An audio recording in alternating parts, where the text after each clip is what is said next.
après nous l'a fait bail.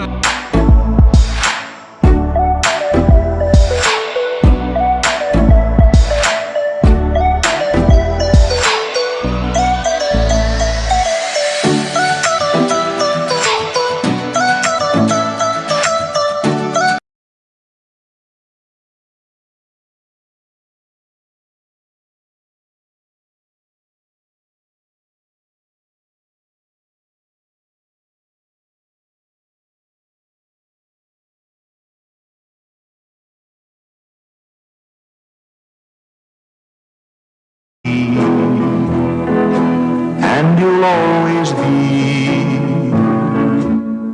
the only love I ever knew. I'll forget many things in my lifetime, but darling, I won't forget you. All right, St. Lucia, I want to say once again, thank you very much for tuning into Sky FM for the last half hour. We played you some beautiful Jimmy's music, and now we're all set to go. We've gotten the go-ahead from our camera crew. So the minister is here. So St. Lucia, welcome to the program Inside Castries Southeast with the Honorable Guy Joseph. Mr. Minister, good evening to you, sir. Good evening, Champagne, and good evening to all of our listeners from far and wide. Everybody who's following us. Champagne, I never realized. I mean, I know we speak about the popularity of the program and its reach, but it is as I go through the constituency of Castries Southeast in particular, I realize how many listeners and followers that we have to this program. Oh, yeah. In fact, every corner of Castries Southeast that I pass, people tell me, Ngawa Champagne, Lile Dioswe. They are looking forward to this program. And I want to say a special good night to all my constituents and the rest of St. Lucia, because it is amazing the amount of followers that we have, both locally and international, on the international stage. Also, it is interesting that the Labour Party is glued to their televisions and following the radios and on Facebook whenever we are inside Castries Southeast. So we should give them the bell, the Labour people? Yes, we should give them because the bell. There are some nice Labour Party people, and we invited them to come over. Also, you would hear my voice is a bit, my voice has been strained over the last few days, but I am here. We are on program number 19. Can you believe it? Unbroken. Can you believe it? 19 weeks. Yes, we've not cut out any program, holiday, I have to give Christmas, you the New Year's. Yes.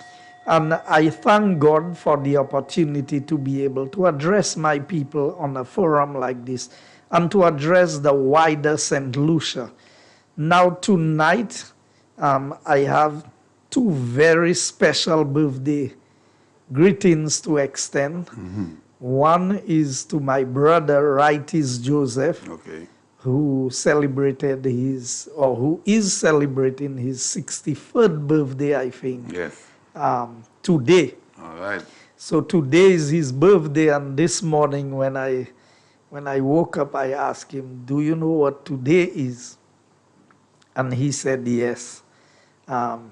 He heard that it's the 1st of March on the radio, and then he knows that it's his birthday. All right, let me ring the bell for him. I wish he had called in out to play him a beautiful song this morning. Also, tomorrow is my mother's birthday. Oh, wow. Happy birthday, Mrs. Joseph. My mother is turning 87 tomorrow. Wow. And she is a very regular listener to Sky FM. What do they call her in the area? What? Her proper name is Rosetta, but they call her Madoon, or they call her Dudun. Well, happy birthday in advance, Madoon. Happy birthday tomorrow morning. I make sure I remember to play her beautiful But song. most people call her Dudun. Dudun. That's how Okay. she's known. She's not doing very well health-wise these days, Okay. but she's turning 87, and you Yeah. expect that. Oh, yeah. Although on that side of the family, we have long life on that side. I have an uncle in Trinidad who has turned 99. I think he's Wow. turning 100 sometime in August Wow. of this year. I have another auntie who's about 98. I have a couple uncles who are in the 90s. Wow, you have longevity in your family. Yes. So wow. I really want to extend very special birthday greetings to Rightis and advance birthday greetings to my mother for tomorrow. Yes. And we have quite a few March-borns in my family. My wife is a March-born also. I have a brother, I have a couple. I have a niece who's also March-born. Okay. So there are quite a few persons within the family. And to all other persons who celebrated their birthday today that I may not be aware of, I want to take this opportunity to wish you all the best. And I usually wish people what they wish for themselves on their very special day, Well, which is their birthday. I wrote it down so tomorrow morning I don't forget that it's going to be Miss Dudun's birthday. Rosetta, you say the right name? Rosetta Joseph, Rosetta yes. Joseph. And I'm sure that she should be listening to the program right now. Champagne, she listens to you every morning. Yes, yes. Yes. Good evening, Miss Rosetta, Ma Dudun. In fact, during the time when the non-essential services were closed, when I went to her, she told me, "Upanati radio homo buvuema because sabra pajwe." Okay. So, because she has problems with her eyesight, so the Okay. television does not mean as Doesn't work much for to her, her yes. as her radio is, and she listens. So I want to wish her all the best. If my father was alive today, his birthday would have been on the 6th of March. March as well? Yes. Wow. So there are quite a few persons. Nevertheless, there are people. I know there were a couple of funerals in the constituency over the last few days, and I want to extend special sympathy greetings to all of those persons who have lost loved ones, not just in my constituency, but throughout the length and breadth of St. Lucia, and even those who have families overseas. I also want to say a special shout out to a friend of mine in Canada, that's Gillian. When I spoke to her, when I went to see my mother during the week and I spoke to her, she said to me, "I am listening to you over in Canada every Monday night. I am following the program." Yes. So when I tell you we have listeners yes. far and Oh, wide, yes. I know, and down in New York, I know Karen is listening, and I know a lot of other persons. Karen Seri, well, that was her surname when she lived in the community. We were neighbors, so where I live, her mother's house is just to the back. Yes. But she's been in New York for a while. Yeah. Even if they're over there in the various countries of the world, they're interested in what is happening. What is happening, and I know that she also, her sister informed me that she's a regular listener to the program. So I want to shout out everybody who's following inside Castries Southeast, my constituents in particular. Now, Champagne, I wanted to stick to the time, but I want to give the people their full 2 hours. So I suspect we might have to go about 10 past or thereabout. Okay. Now, we are coming down to the home stretch Yes. of the election process. We just had a sitting of Parliament last week, and you realize that the session of Parliament, it should have been a one-day sitting, had to go for 2 days. Because it is amazing that the Labour Party, who's so involved in the discussions in the Parliament, always complain about, like we don't want them to speak.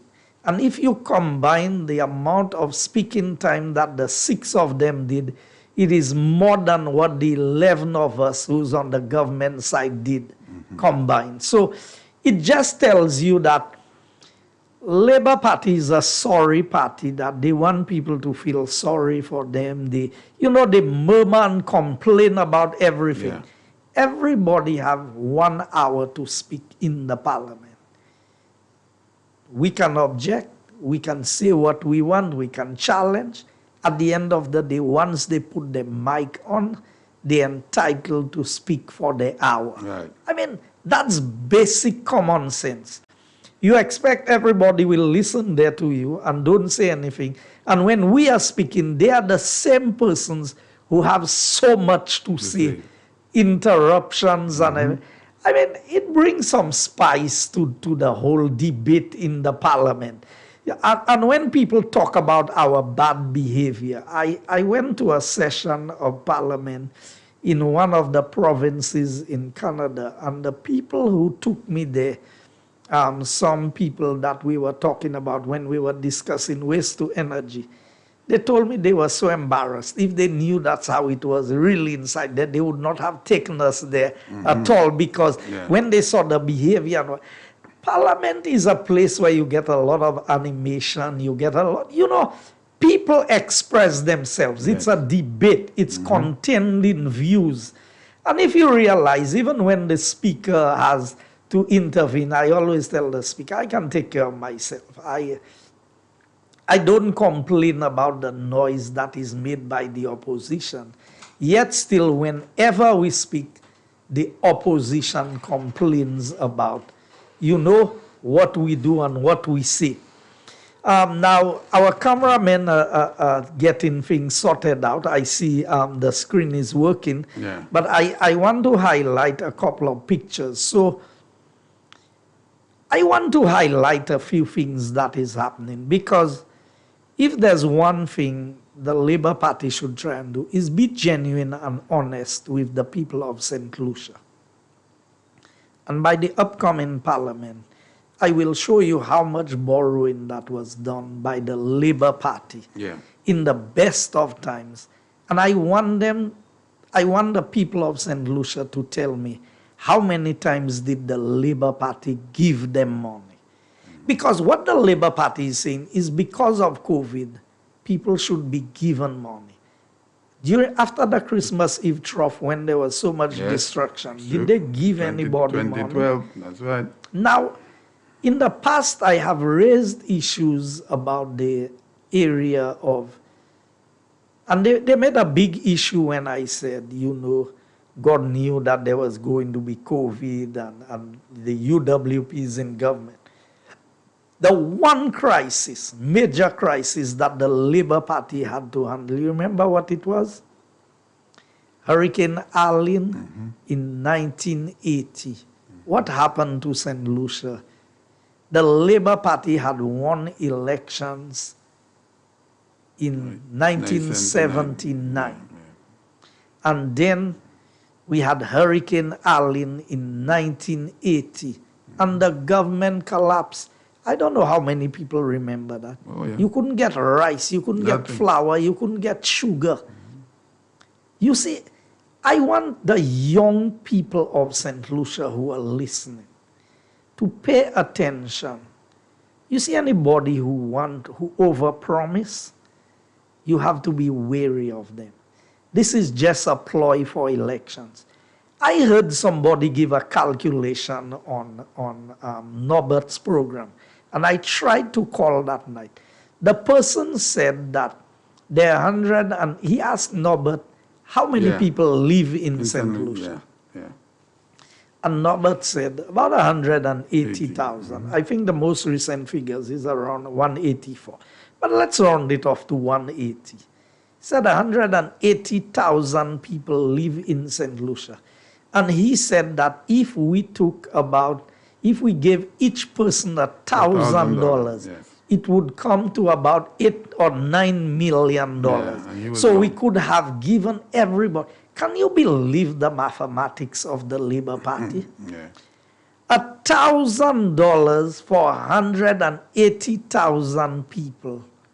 1,000 is a million. It's a million. Yeah. So that's $180 million. 180 million. That's right. But they calculate, and I want to be correct on my figures. The figures are so accurate. if my figures are not correct, I ask some, because I didn't intend to speak about that tonight. So I did not do the mathematics, but you just add the zeros. Yeah.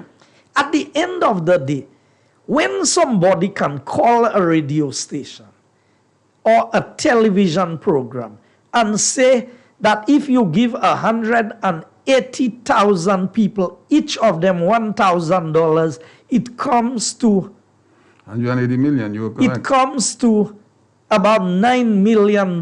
This person is crazy. Now, when the Labour Party giving their people information to call the radio station or the television program, but that is what. So they are playing on the minds of people to make them believe that if they were in government, Yes. they would be giving them money. Exactly. Now, I want to bring your memory back. When they were running the campaign, they said that they were going to run step in ancillary for the whole year. You remember that? Yep. When Pep Yep. was Pep the was the one that said rapper. it They were promised that because it was one of the poorest communities. Yes, sir. I want to ask the people of ancillary canneries, did they run step for a whole year? You remember I told you they cut out the amount that we were paying of the $500 and reduce it to $350 because they brought it down to 7 days.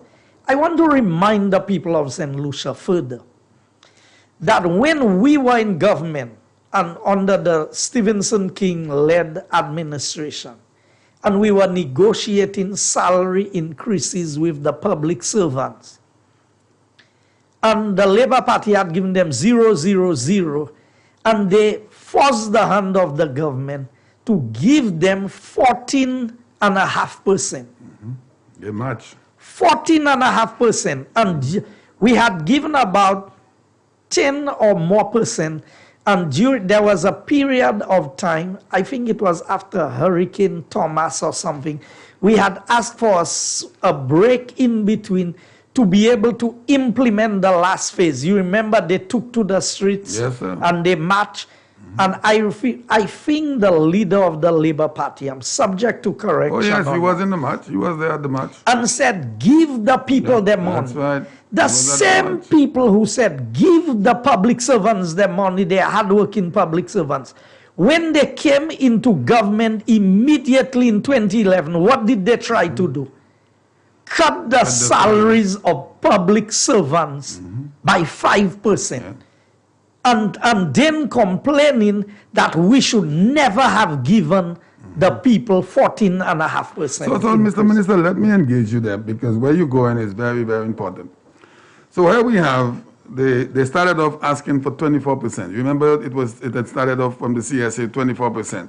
And then the Honorable Stevenson King, Prime Minister at the time, it came up to a 14 agreement. They agreed on 14%. The former Prime Minister was there at the march with the banner, way to the front. I could still see it like it's happening right now.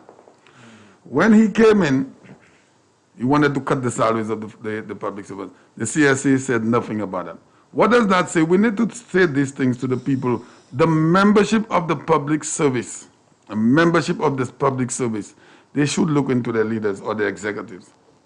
So I am telling you, when you look at this thing, I don't want the people of St. Lucia, and I don't think they are going to allow themselves to be fooled by the Labour Party and their promise that we're going to give people money. Because you must first have money to be able to give money. You don't go and pick money on trees. It does not rain money from the sky. So obviously, you must first be able to raise the money.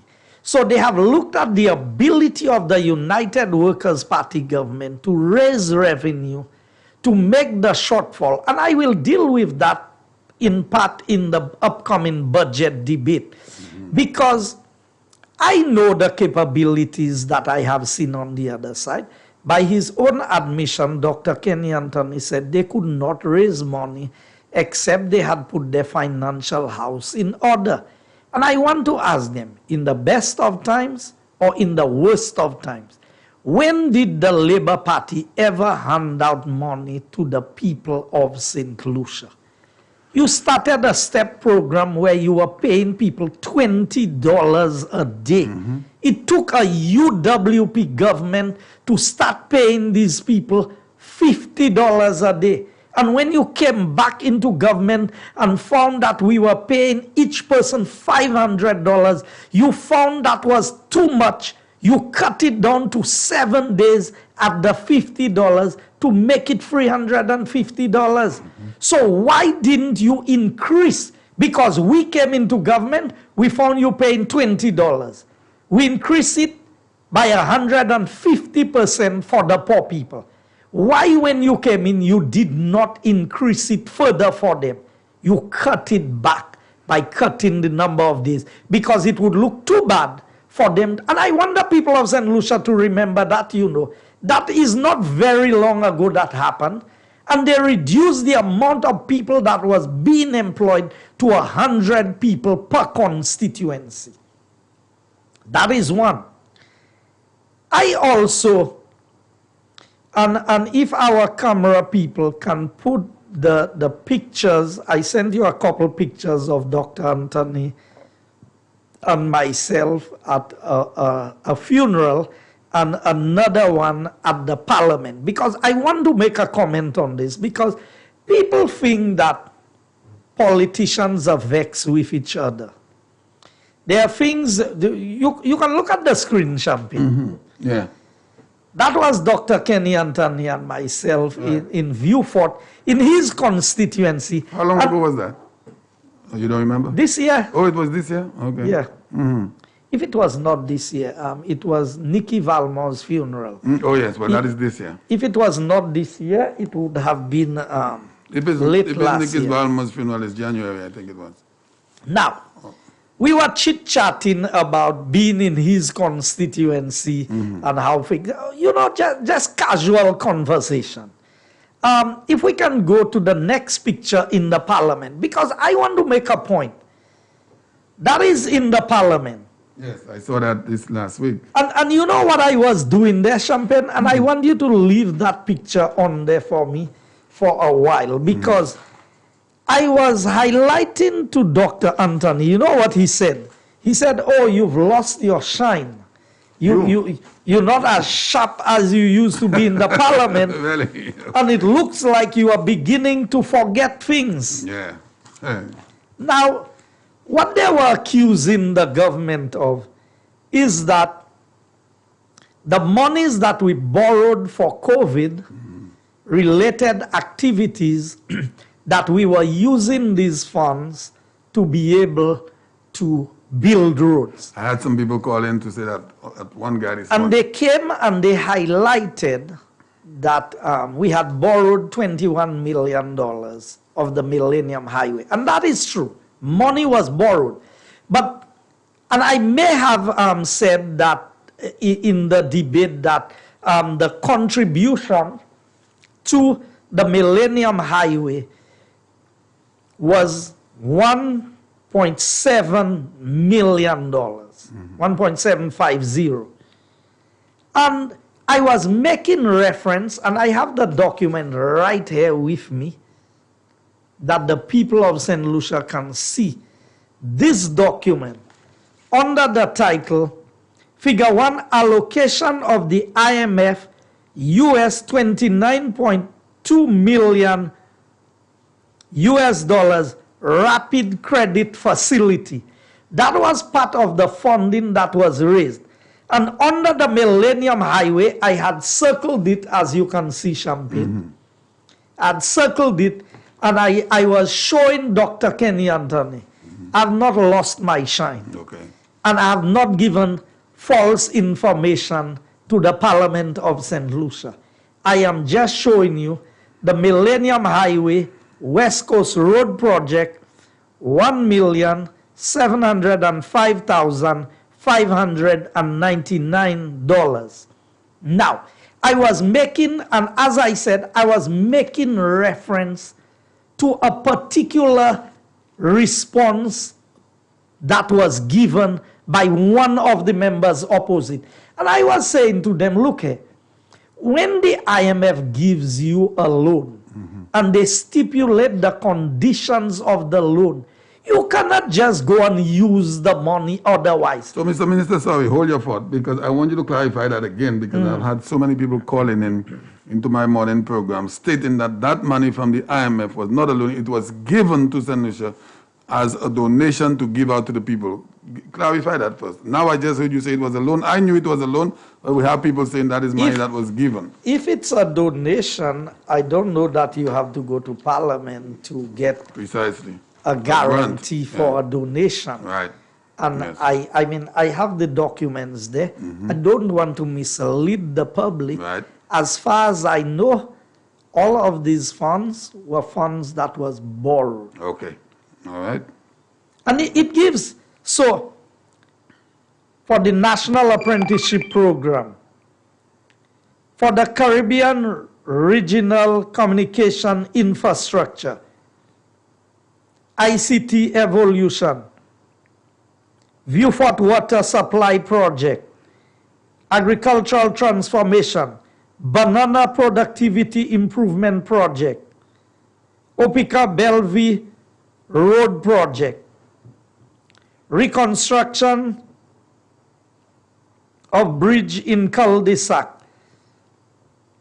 maintenance of public buildings, Millennium Highway, road improvement and maintenance project, major rehabilitation and repairs to school, computerization of schools, new national hospital commissioning, all of these things, because this loan was taken as budget support. So everything that was stipulated in the budget, because when you pass a budget, you have to show where the revenue source is coming from to be able to pass the budget successfully. You cannot just write numbers and say that is my budget and you don't know where you are raising the revenue. So you either raise revenue through grants, through loans, through selling of bonds on the market. That is how you, or through tax revenue, selling of property, doing different things. So what we have done there is no different from any other budget. It is just that we had to do more borrowing this time because we knew the impact of COVID on the economy would be more. So there were no grants, no donations in relation to COVID-19. There are a few areas where we got small grants and donations. Okay. But in the case of these facilities, and I don't want to mislead anybody, so I'm subject to correction on this, but I know once you go and get a loan, because what did they accuse us of? Of borrowing. So how can borrowing be a grant? It cannot be. Because they are the ones who said we borrowed close to $500 million. So if they are saying we were given these monies, how comes they are saying at the same time that it's a grant? How can it be a loan and a grant at the same time? Yeah. Now there can be a component that is loan and a component that is grant. But that is usually stipulated in. So how can a grant have interest on it? It cannot. Grant is free almost. But you read out the interest if it's 1%, if it's 3/4%. So the Labour Party has consistently given false information to the people of St. Lucia. Now going back to the issue of the picture, here's how I read this. And the Labour Party can put whatever comment they want about the conversation. You know how I interpret this? I believe Dr. Anthony is making a pitch to be the leader of the Labour Party once again, because in the Labour camp, it is obvious that there is no confidence in Philip J. Pierre as the leader of the Labour Party. Yeah. And remember, last week, Champagne, last week, Monday, I asked the question, who is better as a leader for the St. Lucia Labour Party? Is it Kenny Anthony or Philip J. Pierre? And I said, if Philip J. Pierre is better than Kenny Anthony, why did he sit on the sidelines all of these years and allow Dr. Anthony to make that mess he made with the finances and the economy and the no growth and the negative growth and all of that? If you are better than him, point him in the right direction. Now, my second question was, if Dr. Anthony is better than him and the people of St. Lucia got rid of Dr. Anthony, what confidence can you have in Philip J. Pierre? Sure. The next thing I said to you, Champagne, if you recall, and I'm reminding Dr. Kenny Anthony, I can still recall the events. You know what the next thing was? Which leader you heard that always speaking first? You remember we had that conversation? We had that conversation. I tell you, I know leaders always speak last. Yes, that's right. After the leader has spoken, there cannot be another speech. After that, yes. And I will come to that. For the people who call programs and say UWP had a big convention with hundreds of or thousands of persons, as they said, yet still we are telling people to follow Can you protocol. believe these things? Can you believe? I mean, on the individual, someone told me that called into a radio program this morning demanding for the resignation of the police commissioner because the UWP had a rally or something in that nature, and there were thousands of people at that rally. Champagne, that is the level of desperation. When men would lie, when a man would come and lie about something as simple as that, so UWP would have a convention somewhere, and nobody would see it. Could you believe it? I mean, I know we had and we've used the technology to our advantage. Yes, that's right. We need to ring the bell on that. So the UWP had a very successful but National Council meeting. That's right. Yes, hosted via Zoom. That's right. From satellite locations, and the most people, at least in the grouping where I was, we had only 5 people in the setting. That's right. All with their mask, social distancing, and following the protocols. Not even up to date technology the Labour Party is familiar with. Could you believe it? So for the Labour Party to go in and say that this is what, we had a big convention with thousands of people present is grossly misleading. And the spokespersons of the Labour Party continue to tell lies to the people of St. Lucia about things in their imagination. I know they know that if we had a convention or if we had a national council at this point in time without COVID, that we would have had thousands of people. Of course. And you know, Mr. Minister, this is not ignorance, you know, because these guys were fully aware what was happening. This is just desperation like this. This was deliberate, that was very deliberate. Misleading information. Now, going back to the issue of Dr. Anthony and the picture. So I went to him afterward and highlighted to him, look here, this is what I was saying. Now, going back to why I believe he's making a pitch to be the leader of the Labour Party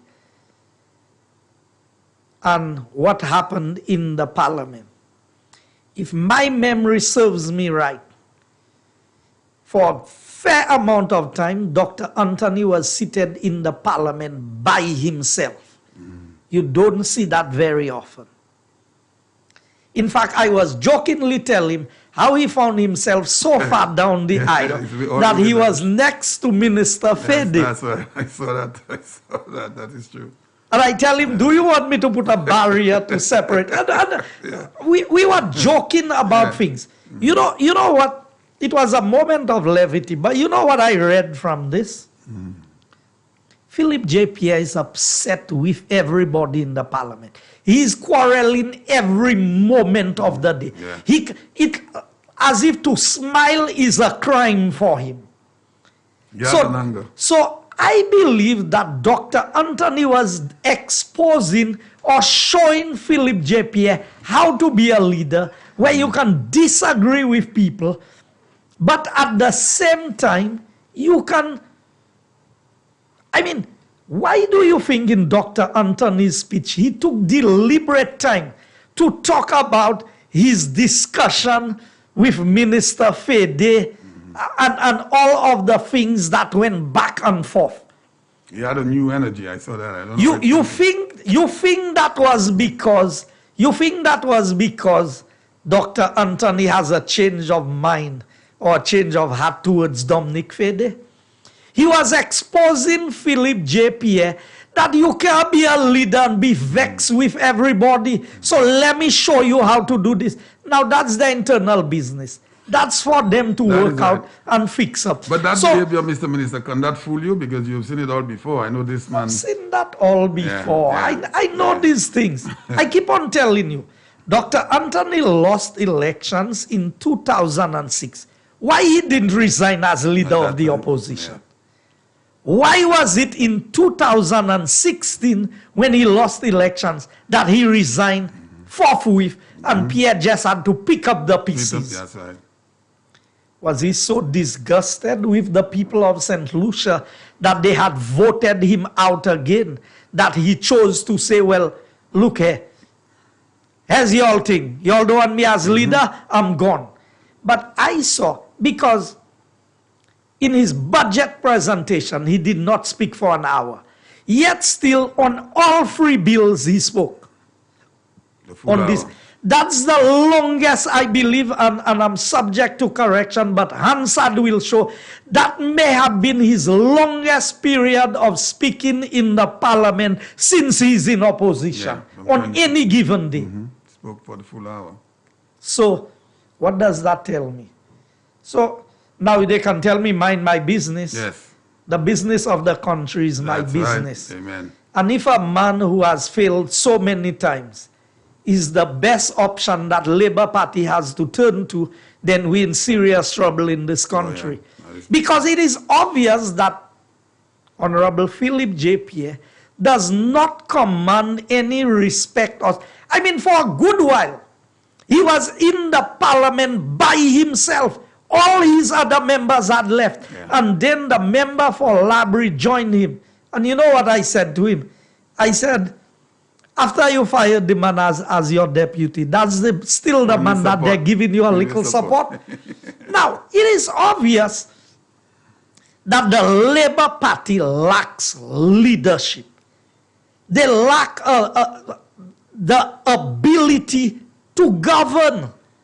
And we don't, and that's why I tell you, if something happens to this government, I am sorry for where St. Lucia is going to end up with the persons who are presenting themselves as potential leaders.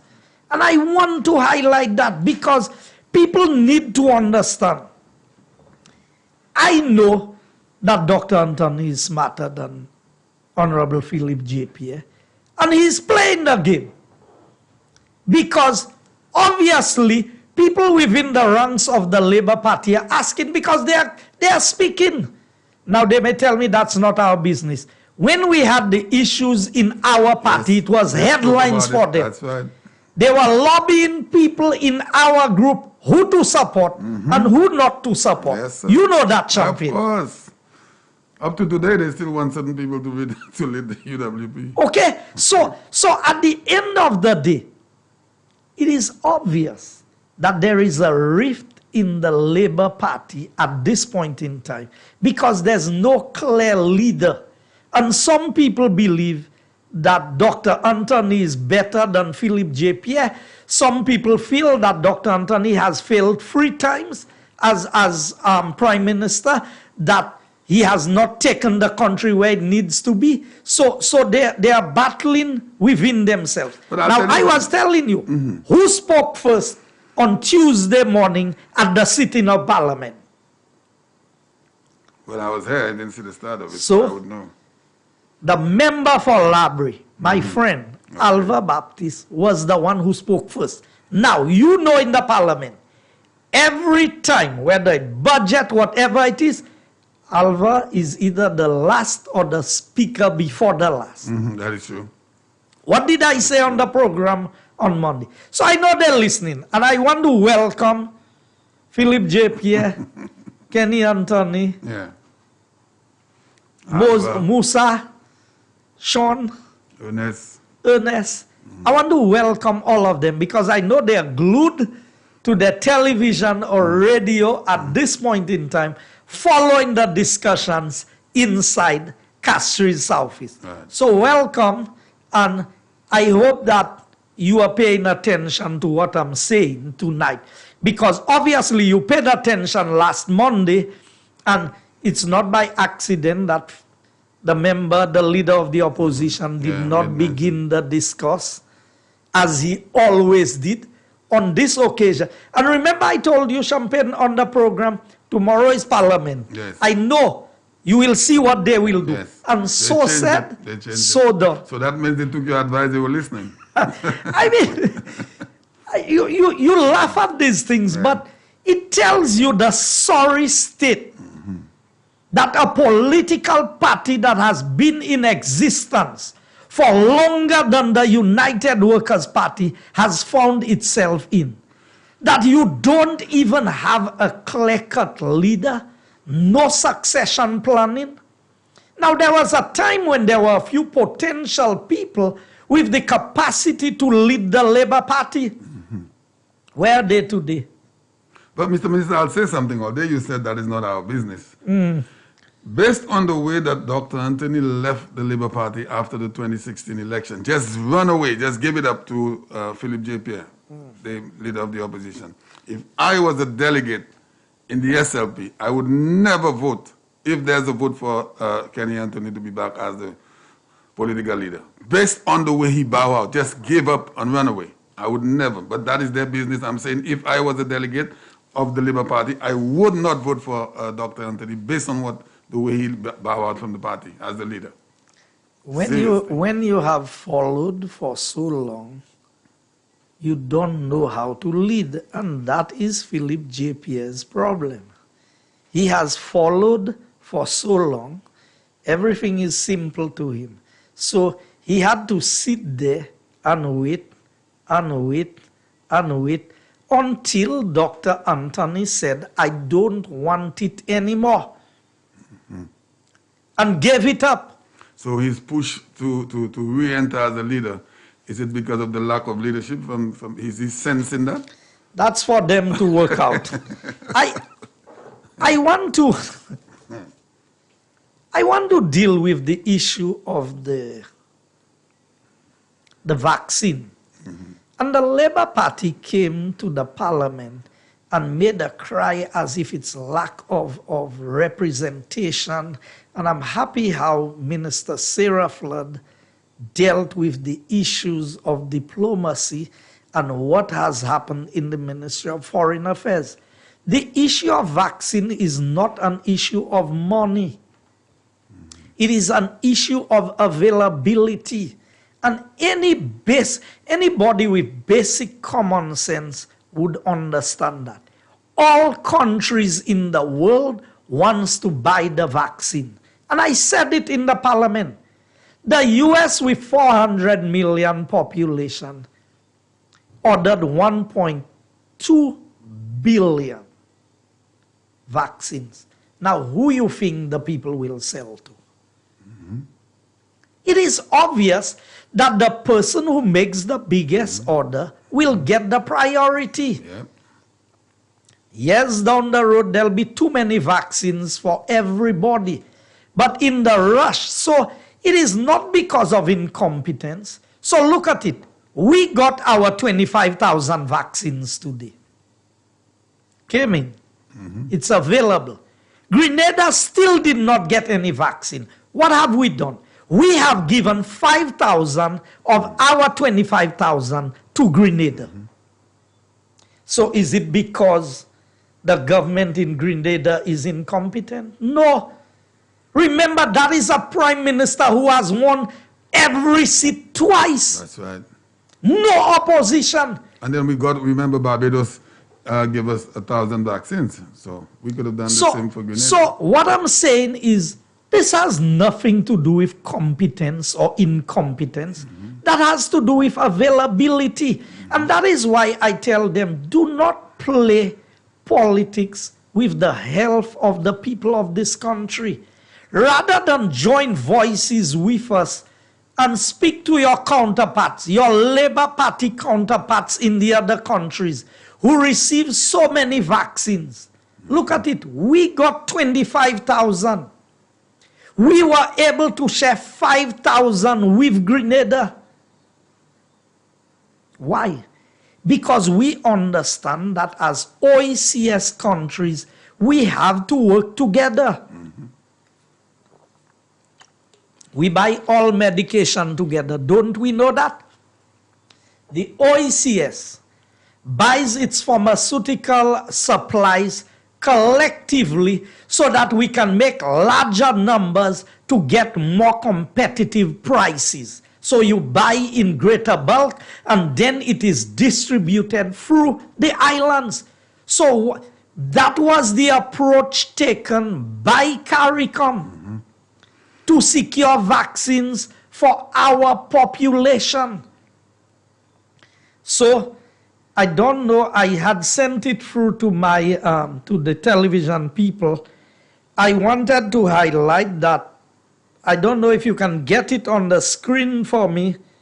I wanted to get the press release that was sent out today by the Ministry of Health highlighting the areas for COVID vaccination. If you cannot get it on the screen, I may have to try and read it from my phone. But I know in my constituency on Wednesday, the team will be, yes, it's on the screen. So it says schedule of rollout of the COVID-19 vaccine. The Ministry of Health informs the public that the phase 1B of the COVID-19 vaccination campaign has commenced. Now, I just want, so it is highlighting that people over 65 and people with certain pre-existing conditions will be given priority for vaccination. And it gives the areas, so on Tuesday, the 2nd of March, you have the Richford Human Resource Center and the Tiroshe Mikud Wellness Center. Yeah. And for those who think that we would be playing politics with the vaccine, look at where you have there. Richford Human Resource Center. Where is Richford? In which constituency is Richford? Isn't it an opposition constituency? So you have one opposition constituency and you have one Mikud, Tiroshe Mikud Wellness Center. On Wednesday, the 3rd of March, 2021, Bexon Wellness Center. So, moi ka pale by tout moun a constituency Castries Southeast. Mercredi après demain, si bon Dieu vle, c'est moun nan ki ka bay vaccine pour COVID kay en Pawes en Health Center Bexon. C'est moun nan nou ka di pour aller pour prendre vaccine nan avant, c'est moun ki 65 l'année en moutan, et ben moun ki ni différentes conditions santé that si yo jwen virus la, i kay fait plus dommage ek yo. So ça c'est moun nan nou ke encourager pour aller. So tout moun a Pawes la, ek la ni moun ki za register an se différents health center, so za register den mwen kwe ou sa ale e gade si ou kay jwen vaccine. Nous aussi, ouais, jeudi. So Thursday the 4th, they will be at the Deriso Parish Hall. On Friday, March 5th, they will be at Gros Islet Resource Center, Babono Multipurpose Center, Marigo Secondary School, Denry Seventh-day Adventist Church. Although I see they have it on High Street, but I know the Adventist Church is up in, so I don't know if they're using the old church building that was on High Street. Then you have Mikud Multipurpose Center, Labrie Wellness Center, Choiseul Fisheries Complex. And then on, is it Saturday we have there? March 6th, Gros Islet Resource Center, Philip Masley Grounds, Viewfort. So the Ministry of Health, under the able leadership of the Minister of Health, the CMO, and the health team, they have put out an entire program for the rollout of the vaccine. Now remember, we got 25,000, but really is 20,000 because we've given 5,000. What this is doing, it means that you can vaccinate 10,000 people if each person is to get 2 doses of the vaccine. Right. Also, we had received a previous 3,000, which can vaccinate up to 1,500 people. So, frontline workers, people who are at risk, the higher risk of the population are the persons who are being targeted during the early stage of this vaccine. So I want persons to be aware that we are not just talking, we are working. And while they criticize us for not being on the first set of us, everybody cannot be first. It's true. You understand? It's true. You know how many countries got now? St. Vincent, St. Lucia, St. Kitts. A number of the other countries got together with us because for there to be a rollout the same way. Everybody, the whole 100,000 people in the population cannot be vaccinated first. No. There must be key areas that you are targeting, your frontline workers, the more vulnerable in the society, because you have to set your priorities in order. And that is what the government is doing.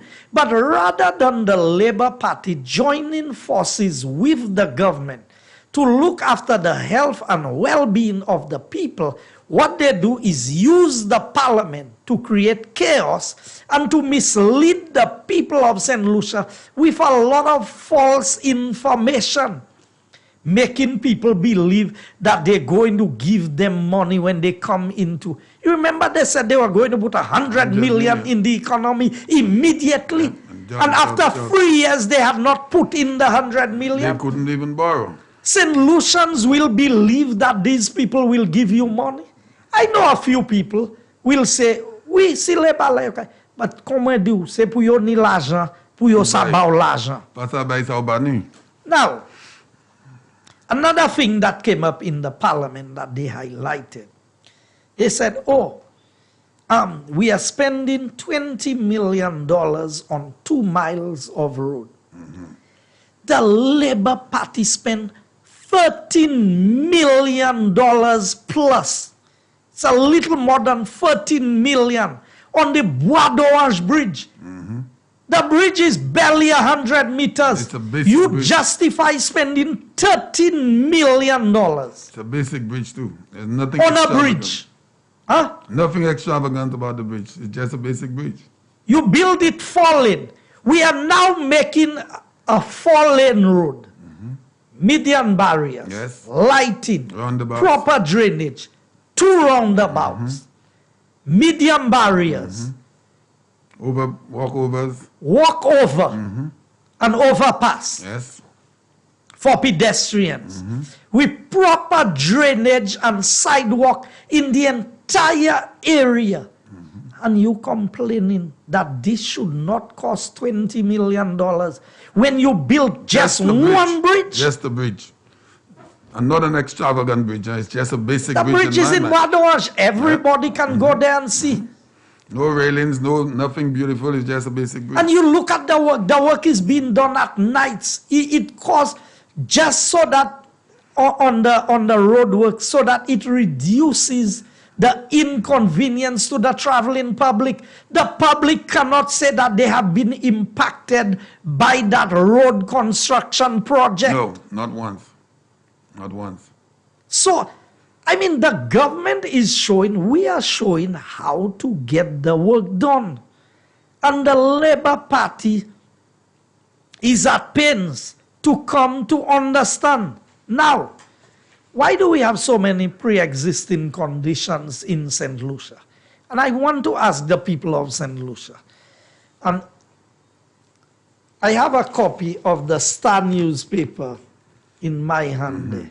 And you see the headline? Yeah, The Jufali Affair. And it reads, what does it read? What does he know that Al Jazeera knows that Pierre doesn't? Okay. Want to read it again? Yes. The Jufali Affair. What does he know that Al Jazeera knows that Pierre doesn't know? And the question being put under it is, did Kenny Anthony's due diligence reveal Saudi billionaire was stricken with cancer when he appointed him St. Lucia's IMO ambassador with all immunities? Did PM know Saudi plan to use St. Lucia in his court battle with his divorced wife? Now that is the question. And the question that is asked, we were promised, because I was in Parliament and I raised the issue of Jufali and what had happened at the IMO, the meetings, and how he became our representative and how St. Lucia's name was brought into a court battle. Yes. And we were told that a diabetes center, a research center for diabetes had been promised or committed by Jufali to St. Lucia. And I remember in the Parliament, I said, but all the research has been done on diabetes. Why you need a research center for diabetes? Yeah. When a study had been conducted and it was said that per capita we were the highest rate of diabetes in the world. And we were not the highest. We were around the 6th in terms of population. Yeah, so, but I'm just saying, I remember debating that in the Parliament, and my question to them was, I think what we need is a restaurant, not a research center, to teach the right things to eat to control diabetes. Because it's a lifestyle. We call it a lifestyle disease. It is something that can be controlled. It is something that if we adopt the right lifestyle, that we can keep it under subjection where it does not do, or it cannot do the amount of damage that it is doing. And I remember that debate, and I said, why don't they build something and teach people the right things to eat and the right way to prepare the stuff so that we can fight diabetes? Because there's enough research. Labour Party spend time in office. Where is that? Because Jufali got his immunity. Where is the diabetes center that was promised to St. Lucia? Where is the money? Did the money go on somebody's account? Is somebody holding that money in trust on behalf of the people of St. Lucia? And if the money is there, why wasn't it placed in the consolidated fund because the same Labour Party accused the UWP when the Taiwanese was implementing projects in the constituencies. They said the money should go to the consolidated fund. So did the Jufali money go into the consolidated fund? And the parliamentary rep for Castries South mentioned about an account in that regard. Yes. I read it. There is some discussion about an account. Now, there's the other issue that I raised in the parliament. You remember the member on the market step waving his keys and saying, if that's your vehicle, come and take it? And I asked him the question in parliament, where is the vehicle today? Why is the vehicle parked on the port? If the vehicle is yours, and all they're asking you to do is to show your documentation for your vehicle. Document machine. But you know what their response to me was? The Americans. Yeah, I heard them say that. The Americans. They've been saying that a while. Waiting for you. Yeah. The Americans waiting for me. Yeah. I go to America anytime. All the time. Yeah. The people who can go to America know themselves. I know I can go. I know that. I can go, and if I choose to go next week, if I choose to go this week, I have my visa on my diplomatic passport, and I have my visa on my regular passport. Now, why are we in the situation that we are in? Now, for the people who want to accuse, and I said to them, is in St. Lucia, I'm in government. You all pay $3 million to investigate me. You can't find anything in St. Lucia. Is in the US, you'll find something. What is there to find in the US? I never do business in the US. I don't have no dealings in the US other than visiting their unofficial government business or visiting family and friends for a holiday. That's the most that I do in the US.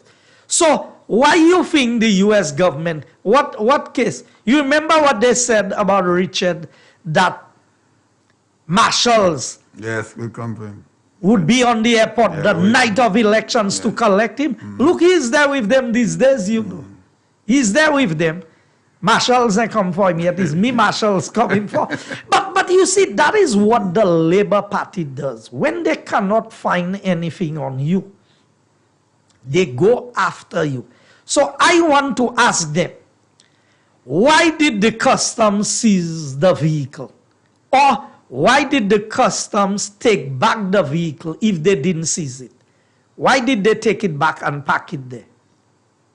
If it's your vehicle. All my vehicles park at my home. I have my keys and I have my documents properly registered. If I bought it from Beachcomber, from JQ, from Northwest or Peter and Company, or if I ordered it from overseas, my documents are there to show this is my vehicle. Why can't the member for Castries South come and simply show, here's my documents, this is my vehicle, can I get my keys so I can go home with my vehicle? Simple as that. So, la pan bobol, la pan ye koshi an di dan sa. Mais c'est moi hot pan ye asui la, c'est moi qui an bobol. You see, the double standards of the supporters of the Labour Party. I don't fall for that. Now, I have some matters that I must discuss tonight. That's why I just sit here and listen. I asked the member for Dennery North. He spoke about his health center. The health center was burned during his watch. And as we speak, the health center is not repaired. But I will give you a rundown of monies that was spent. I will not call the names of the persons. I may call some, because they call in names of people that pertain to me. Contract to supply sporting equipment, 102,975. Contract to supply sporting items, 20,000. Building goal bars, I guess football goal bars, $29,857.50. For gold bath? Yes. Clearing of Mon Plain Field. Heard that? $12,000. Contract to supply sporting items. So I don't know the difference between sporting items. Yes. Yeah, Contract to supply sporting items, 102,000 there. Contract to supply, and I can give you the date, 5th of August, 2015. 7th of January, 2016. Contract to supply sporting items, $271,771.51. 14th of October 2015. Contract to supply sporting equipment, $271,744.34. Larry Shoes Plain Field. Reinforcing steel. I don't know what reinforcing steel means. $159,761. Larry Shoes Plain Field. Reinforcing steel variation. So variation is a difference in price. So at first they spend $159,000. Then they spend another $67,000 in variation on the same job. Larry Shoes Plain Field. Block work, $78,147. Larry Shoes Plain Field. Electrical work, $28,185. Larry Shoes Plain Field. Excavation and earthworks. Now that was on the 13th of April. So I need to give you the other dates. The 17th of April 2015, they had the steel work of $159,000. They don't have a different date. Under the same date, they have Larry Shoes Plain Field variation, another $67,000.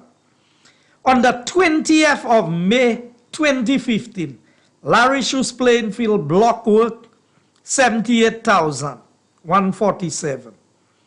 On the 1st of July 2015, Larry Shoes Plain Field electrical work, $28,185.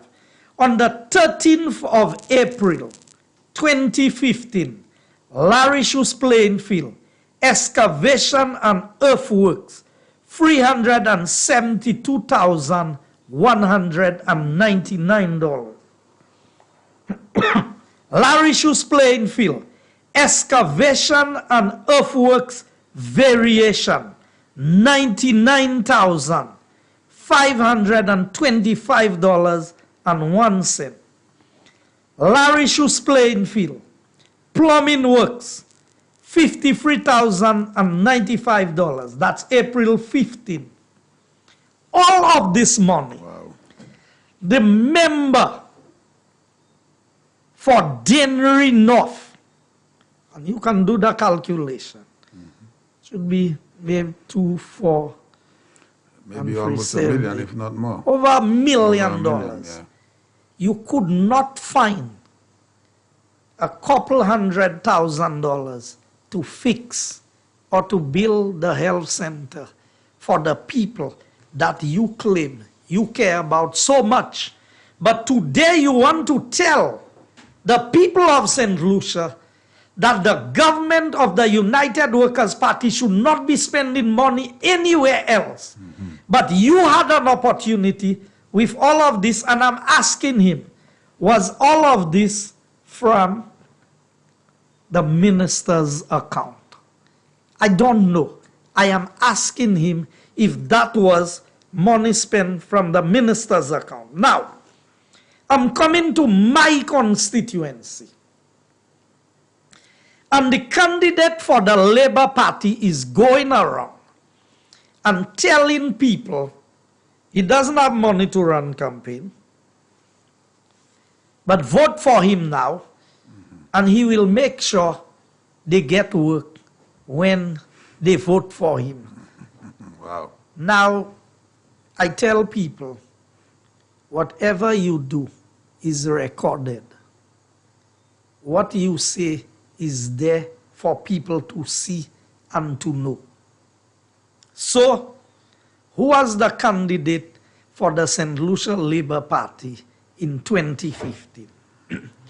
And if he tells the people of Castries Southeast, when we give the silting works or we do this or we do that, we should have divided it among the people.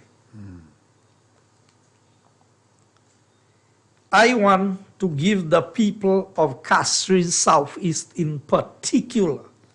Let me give you some numbers so you can acquaint yourself with it. And I challenge them to prove, and if what I'm saying there is not true, then you know the route to deal with that. On the 15th of April, no, September 15th, the 15th of April was the last set of the Larry Shoes playing field plumbing works, 53,000. On the 15th of September, Marigo playing field, $420,980. That's 2015. That is 2015. Hear this? That's for the Marigo playing field. The document I got doesn't say what the money was used to do. And it is showing that the full amount was paid, $420,980. On the 14th of September, 2015. So the first one I have is September 2015. It doesn't give what date. Oh, it didn't give the date. On the 14th of September 2015, resurfacing of the Mon playing field, $385,815. And I can tell you, both these contracts, which amounts to over $800,000, went to the same person.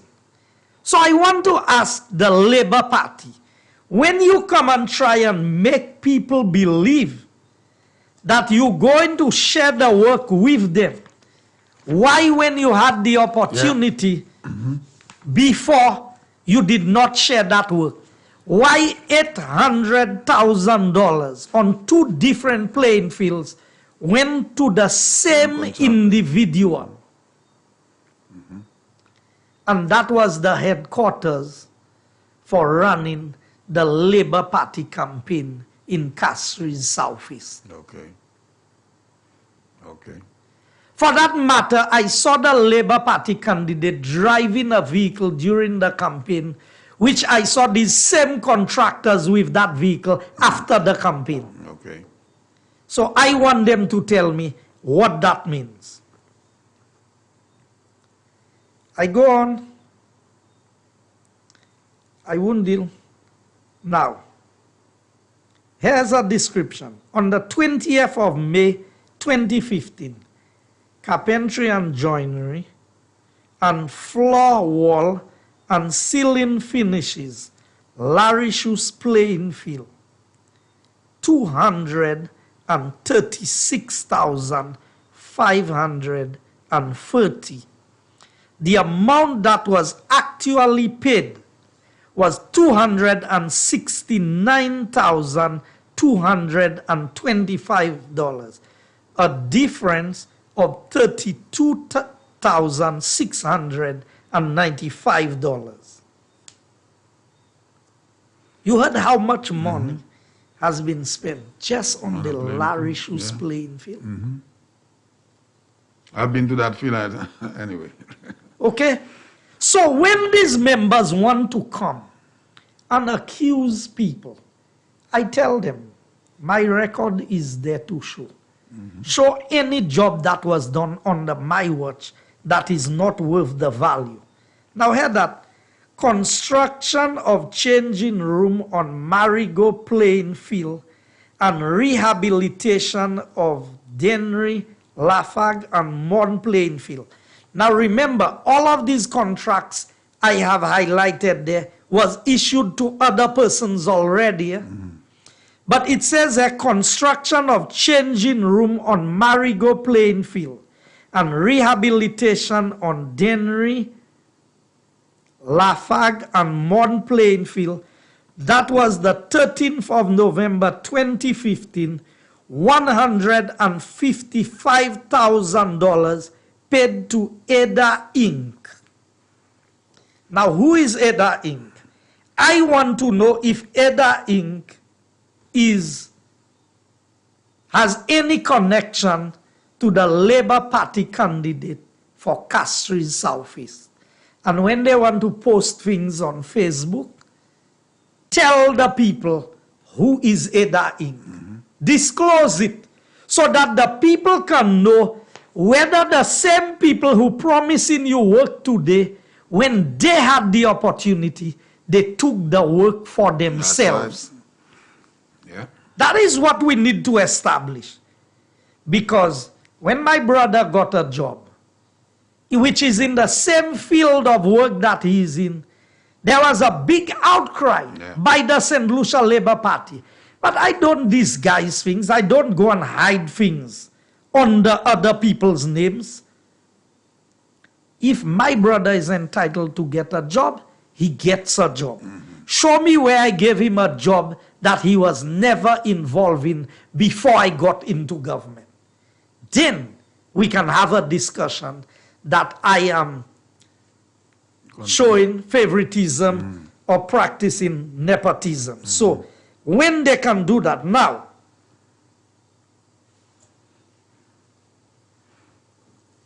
I will give you some more. The silting of Western Main Drain, $31,020. That's on the one name on the 16th of May. No, in the 3rd of May 2016. 3rd of May 2016. The silting of Western Main Drain, another $31,020. On the 3rd of May again, 2016, remember when election was? June, 3 months election later. was June. June 3rd 6th. of May to 6th of June is a month, 1 month. and 3 days. The silting of the Western Main Drain, $31,020. So, when they talk about cutting projects and giving, and I'm not saying there's anything wrong with the amounts figures, there. yeah. What I'm showing you is that the same things that you have done, you want to come and accuse this government that when we cut projects to give other people, so conveniently these projects were cut, but these were not projects in Castries Southeast. I don't know any main drain in Castries Southeast that was desilted under this thing. So the cutting that I spoke about, the 800,000 that was paid to one person. One person. But that's not all that was paid But can to you the imagine person. if you, Mr. Minister, had an $800,000 activity in your constituency, the amount of different contractors that would be engaged with that? So hear that. On the 3rd of May again, 2016, making good of chain link fence, Bon Séjour indoor facility. One individual, $43,005. Marigo playing field changing room again, $462,477. Now, did we just talk about the changing room prior? Yeah. $155,000 for that same changing room? Now, I challenge all St. Lucians. Go down to the Marigo playing field. Look across the playing field. You've seen a little concrete thing that looks I've seen it. like a 40-foot container. Mande infinite ma have come la porting. You really see that this thing in Marigot can cost $462,000. Even if I leave out the other 155, which takes it to over 600,000. If you add these two, so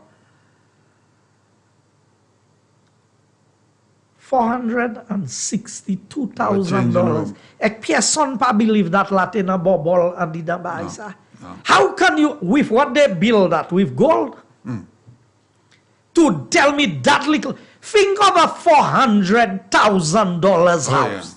Anybody who's building in St. Lucia, think of building a $400,000 house. And go and look at that little thing in Marigot and tell me how it could cost $400,000. And who was the consultant on it?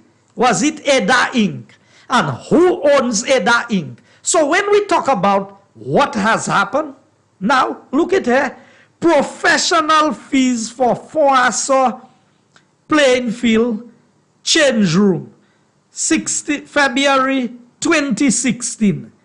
Ada Inc. again, $20,700. Supervising professional services, 9th of September 2015. Ada Inc. $80,000. For what? To supervise? Now, let me give it to you so you understand. Making good on chain link fence in the facility, $43,005. That's one person.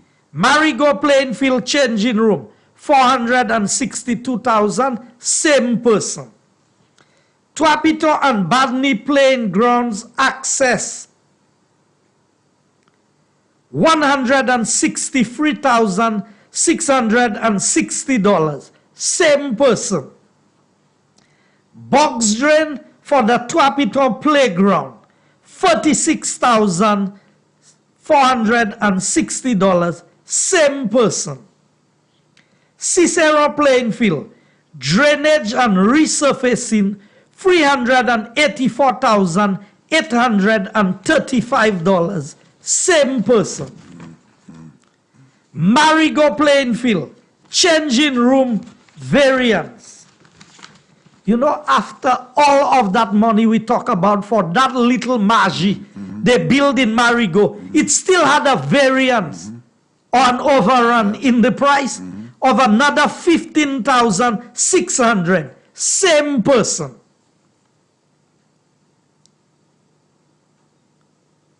Spectator bench and painting at the Tiroche multi-purpose court. La wap pase Tiroche. Ou kawe 3 ban ki la. I'm curious to find out how much that is. The free benches that are there. $67,573. Tabasa oui, Mr. Minister. Pour 3 ban. Okay. 3 ban. That was under the watch of the member for Dennery North and ably assisted by the Labour Party candidate for Castries Southeast. And I challenged them to come and take me to task on this information that I have presented to the people of St. Lucia tonight. I want them to take me to task. Now, I have some cabinet conclusions there that I wanted to deal with. But Mr. Minister, the people of St. Lucia need to know that all of those monies were given to one contractor, and just one. Just one. Not spread out. You know, the Labour Party has been at us for a while, accusing us of the issue of withholding tax and how we gave withholding tax to sandals, and we should not have done that. Now, I have cabinet conclusion dated 15th April 2013. Who was in government on the 15th of April 2013. The Labour Party. Application for tourism incentives, Sandals Resort International Group. And it says on the point 12, pursuant to section 130 number 1 of the income tax cap 1501, 100% waiver of withholding tax for the period of 10 years from 1st January 2013. It's there for everybody to see. The same thing that the Labour Party come in and tell you, we did this, we did that. National Trust and the Dolphin Pact. I want to highlight it there.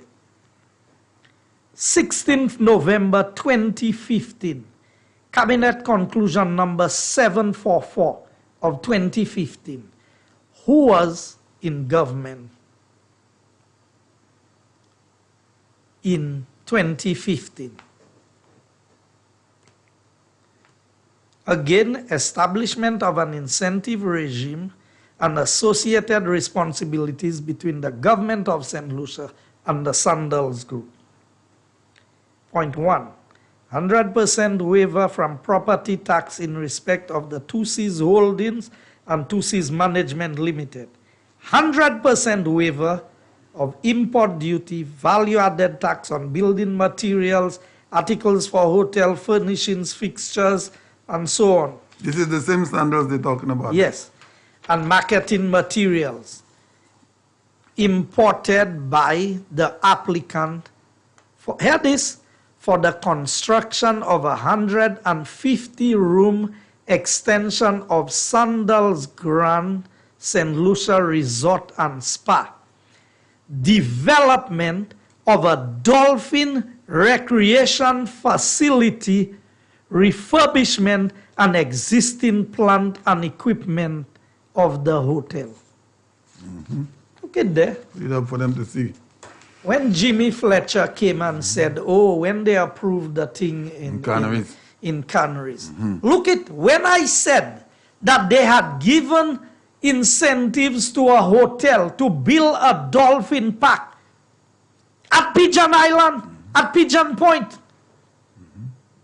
They took me to task. They said, look, the evidence is there for all St. Lucians to see. And if you see, the Labour Party consistently lies to the people of St. Lucia and make them believe that because we're in government and we are not able to disclose everything. I have in my hand here an agreement. I cannot block it, so I cannot show it. But it is signed by Kenny D'Antoni. And here's what the agreement says. I will read section 8 on the agreement, page 5, confidentiality. This agreement and its terms shall be confidential to the parties, and no party shall make or permit any disclosure, announcement, or publication to be made concerning this agreement or its items, either in whole or in part, or any comment or statement relating to this agreement, except with the prior written consent of the others as a form and content of any such announcement, publication, and statement. Now, when we say when we are in government, it's not because we cannot respond to everything that is out there. When you sign, a confidentiality clause like this, no matter what they say about you, you cannot come and disclose it, because if you do it, the country can face a lawsuit because you have breached. Now, the person who is not in government can do it. But the person who is the sitting government cannot just come and disclose the information. That is what we want the people of St. Lucia to understand. So don't worry about all the lies that Labour Party come in and tell you. The most transparent government in St. Lucia is the government of the United Workers' Party. That is for sure. For sure. Everything we did with DSH is public. People knew about it. We didn't go and hide to sign anything. We didn't send him any email on a side and say, whatever you want, you will get it. It's just that we have to reword it in this way or in that way or too close to election. But you just read it, Mr. Misa. 100% waiver for the hotel. Yes. 100%. How many times have you heard the Labour Party operatives criticizing this government and say we gave sandals the people's money? The people's money. Never happened. They got only what they were entitled to. Need to move from this. I want to tell the people of Odsa. On my list here, I have about 31 people. Some of them have occupied these properties for 10 years, 15 years, 20 years, 25, 30, 35, 43, up to 45 years have been occupying this property. My people will be in the area, in the Odsa community. That's the lands that the government acquired. That's to the back of the Odsa Primary School. Between today and tomorrow, my people will be in the area. They will come with the application forms to make available to the people. We've done our surveys. We know everybody who's been living on the land, everybody who's been there for an extended period of time. So you can look out for our people. They will give you the requisite application forms that you have to fill out, because we cannot call you into a meeting because of the number of persons, but we will send individual persons from the office to you. They can assist you in filling out the forms and doing the necessaries, because we promised you that we would give you title to your lands in this area, and this government and this parliamentary rep will make good on the promise that we made to the people of Odsa. Yes, we need to ring the bell on that. For the people of Bele, I have the 20 applications already. I know there are some other applications being processed. We will attend to your matters also, because this government is about empowering people. This is about making you the owners of the things that you're entitled to. Now, I saw a video circulating about me over the last few days from a person that I've confrontation with in the past. I will not comment on it, but to say the Labour Party is too desperate to get. So they continue to make blunders. And the blunders are so glaring. So they said at a meeting in Soufrière, which was in June of 2019, that I said by the end of the next, before the end of the next financial year, that we would have been occupying St. Jude. And I did say that for true. But here's how their calculations go wrong every time they do it. I don't know what is wrong with of Labour Party. You remember they said 180,000 people at $1,000. My video of the one for the projects we did. We can take the call while they get ready with the video for the one with the drainage projects. All right. Hello, good evening. Yes, good evening. Good evening, sir. Mr. Minister, good evening. Good evening. One question. In regards to this Marigo playing field fiasco, I have read about this on numerous occasions, and it's always good to bring these things up. But my question to you, why wasn't this thing taken more seriously than what it is today? Because clearly,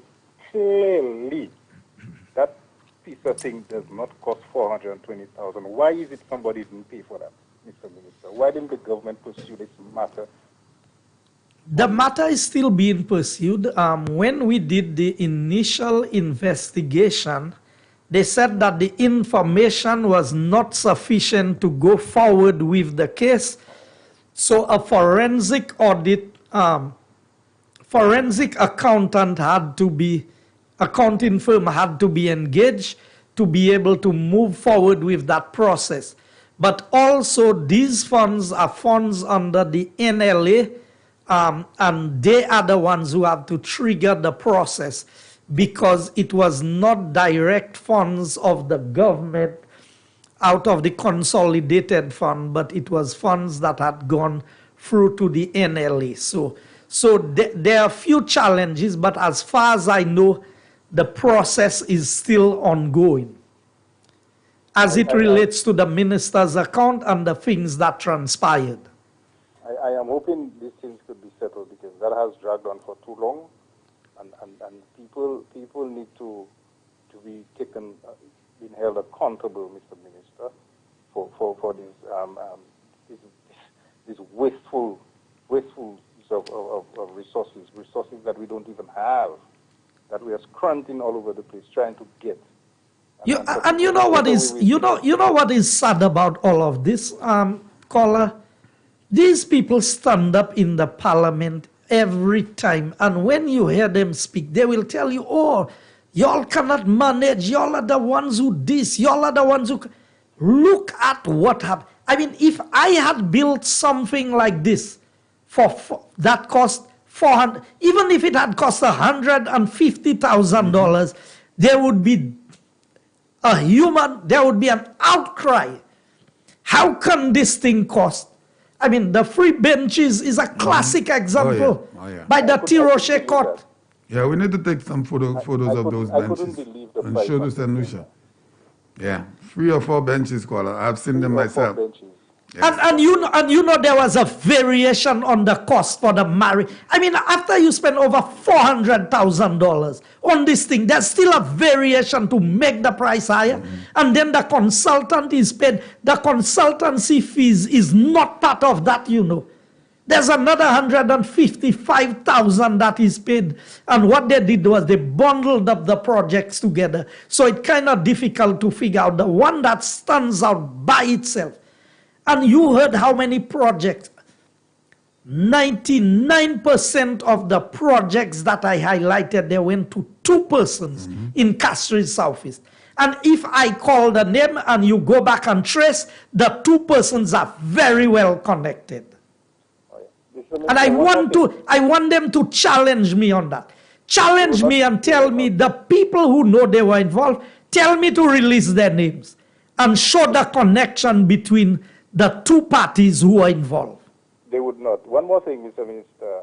I heard Mr. Felicia on Champagne Show talking about the logistics aspects of getting stuff into St. Jude's, which has been, a hindrance because of the COVID situation.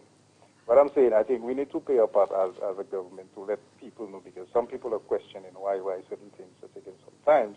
And when it comes to this part, the logistic parts of it, some people are not aware of that. So I think I'm giving you a simple example. You know the panel for the electricity. You know how much problems it is to get a panel in for St. Jude. Because you cannot wire a hospital the way you wire in a house. But that's not the people's problem. That is our problem as a government. And we don't come and make excuses for the people. We do what we have to do. We maneuver, we try the best that we can. When we can tell the story of how we are able to get so far with where we are with St. Jude's, people will then have an appreciation. And I saw they sent me some photos today. I mean, this thing is looking so good. That is... The inside part with the blue part, right? Yes, that is looking international. And let me tell you, people can criticize us, they can say what they want. I believe that Viewfort deserves the best. That's right. Viewfort has the potential. And while people are criticizing us and saying, some people were saying, use some chemical and paint it and send the people inside there. They are the ones who are treating the people worse than animals. We want a state-of-the-art hospital. And Viewfort deserves the best. And I am putting myself on the line that when we are finished with St. Jude will be better or equivalent to OKEU. Yes.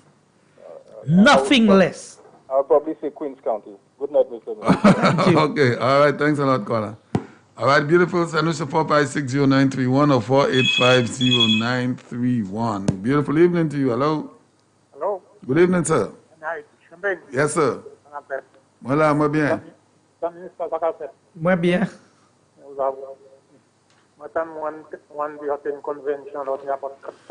Oui. Où est-ce que ça parle livre avec temps encore là? Clement, où qu'il là? Oui, moi là. Oh, moi better voir, même. So, ou ka senti pli all right?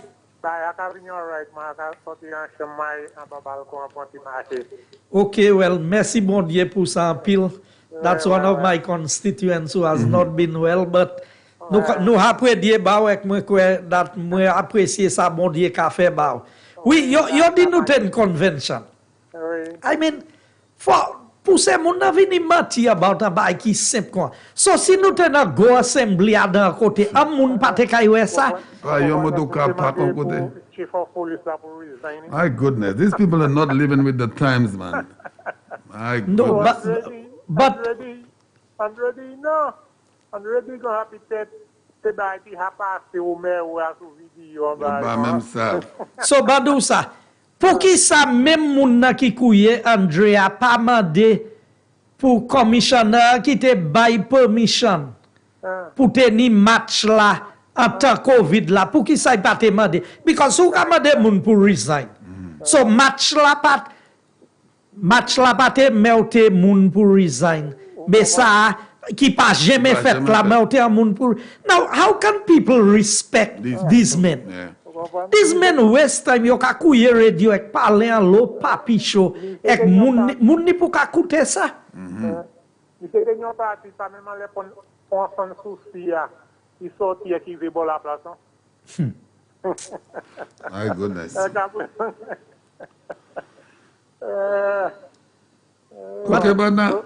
Merci un pile pour moi ça fait tient moi bien pourtant ou kouye moi soir. Okay, Yeah. beautiful. I mean, we're living in a times where it's all about technology. And these people apparently are not living with the times. I mean, you're going to call into a radio station and make a fool out of yourself in that manner. Beautiful evening to you. Hello. You can only make a fool out of yourself if you are a fool. It's true. Sorry about that, caller. Good evening. And Mr. Minister, good evening. Good evening. Champagne, I asked you to check on the minister concerning the Canal Hill with the culvert in that thing for too many months, and you have not done it. Yes, I did. But you heard when I spoke about when the gentleman called in from the Ministry of Infrastructure, he said they were going to put some signs there and the monies were not there yet. You heard me last Friday when he said that. Okay, but what I'm saying, this thing is long overdue. We've had so many accidents there. Yeah, I know. They have to do something about that. I know, caller, and I wish they could have done something already, but I wouldn't know about the financial aspect of that.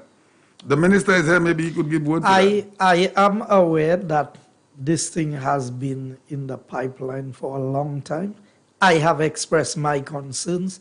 I have been there when the Prime Minister himself have called the permanent secretary of the Ministry of Infrastructure to get that matter resolved. I cannot see that these emergency works would be an issue of funding. Maybe it's a design, because remember, it's a culvert that failed. So you have to do designs and everything to put it in place so that it is done properly. And I know that the minister himself, Minister King, we've had a discussion and he has sought to address the matter. So I don't know what the final details are on it, but I know it must be something that is very genuine as to why this matter has not been cleared and resolved. Because I know Minister King himself have looked into that matter to address it. Okay. But it is a serious concern because of the location coming down the hill and coming around the bend from the bridge there. Yep, they've had 2 serious accidents there. Yeah. Yes. Anything else, caller? Yeah, well, you guys are doing a good job. I'm listening. All right, thanks a lot. You know, Mr. Minister, let me ask you something. Can this government address every single situation? Because all of a sudden, everything that happens in St. Lucia has to be addressed immediately. Let's take a call. Hello, good evening. Good evening, Champagne. How are you doing, sir? Well, I'm there trying. Yes. Good evening, my minister. Good evening, sir. How are you doing? I'm doing well. The family? Good. Okay, glad to hear that. The information you gave us tonight, is it possible these things could be put on the newspaper that people could do the calculation for themselves and see what it is? You're a little low, caller. You want to I think we can. I think we can do that because the information is verifiable. I don't come here and call numbers. And if you realize, I was very deliberate in not calling the person's name. I agree. Other than those I know who have direct affiliation to the politics. And that is Ada Inc. And all I'm asking is disclose who is Ada Inc. and what was their involvement in this. I think they could find the information. As long as we have the company name, they know where to go to find out who are the people behind it. Because every St. Lucian have the right to get this information. So that's why I'm saying if the name of the company is put on the newspaper, the contracts, how many contracts they had, and the total amount, people will be able to calculate that for themselves and go and visit the project for themselves. They could see the difference and the cost. So when the Labour Party state things, they would be able to analyze it and come to the right conclusions. Because this kind of figures you are calling there, this is ridiculous.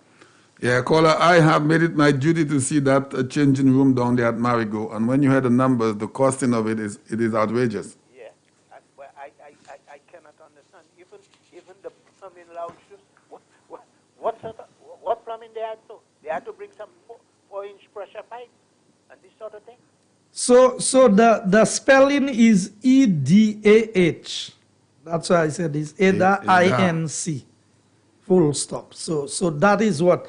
And I highlighted how many, on this thing alone, there's one individual who got 1,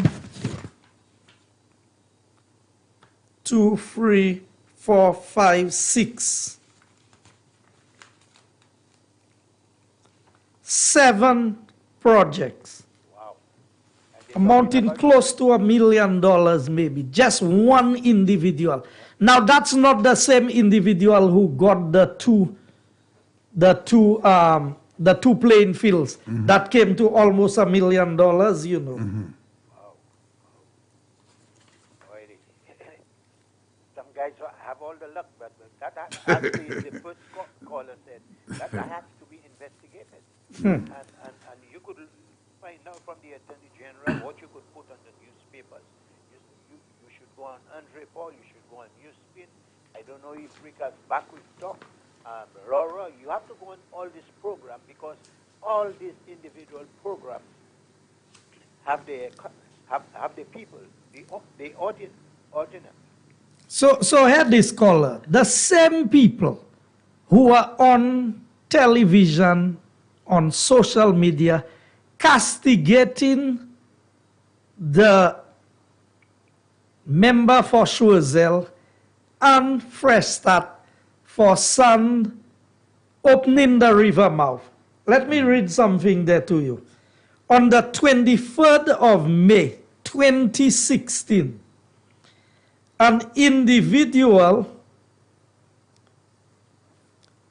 excavation and transportation of sand from Roseau River to different locations was paid $49,700. The same thing now. 2 weeks. Every time we remove some, and I was down by the Roseau beach on the bay last week, I think Friday. And you know, the river mouth is completely blocked. The river is backed up all the way almost to the bridge in Roseau on the highway. The water level is higher than normal because whenever now you need to clear the river mouth. Every time you have to clear the river mouth, you either have to find the money to do so. But usually what the chief engineer would do, if there are projects, plain field projects and different things to be done, the persons would take the material as the payment. So the government saves money as opposed, because if you go now and you have to remove the material, you cannot put it right there. No. You have to transport it out. So think of how many trips you would have to pay a truck and the road is very bad going inside there. You know what a truck would charge you? So what usually happens is that persons are given the opportunity to extract the material and clear the river mouth and take the material as compensation instead of the government pay. That happens all the time. But under the Labour Party, they paid the person almost $50,000 to go and take material to put on the playing fields. But it looked like these are the same playing fields that they got paid the $300,000 and the $400,000 to resurface. Yeah. Well, you all will have to investigate that properly. Yeah. Let me tell you, the Labour Party are masters at what they do. I know. But what you all have to do, as much as possible, you have to expose it, and take the necessary action. Keep on doing the good job you are doing. Well, caller, this is why they have indicated if they win the election, the first radio station that will be shut down is Sky FM. I know. Because the information comes out of here. They're not going to win the election. They know that. They know that. Not even if they bring Satan down. No, they know that. Satan, not even Satan, because that's who they deal with. Yeah. You can't do nothing with them. They have too many people praying in this country. That's right. All right, caller. I've already said that a few people have to pray and fast to really strengthen our side, because some things you have to fight. You have to fight it with prayer and fasting. Let me say good night to the minister, and I wish him the very best. Thank you, caller. He and his ministry. I always appreciate your calls. Thank you Yes. very much. All right, thanks a lot. Say happy birthday to your mom tomorrow morning. Thank you. Okay. All right, beautiful. All right, great. You know, I was asking you the question just now. No. Okay, let's do another call. Beautiful evening to you. Hello. Hello, good evening. Good evening, sir. Yes, sir. I'm so happy I got a call the line tonight. Yes. Yes. Well, it's your lucky day. I don't know if the minister can recognize that voice, but let me tell you. Massive. That's a walk in the way. Who give me the question, eh?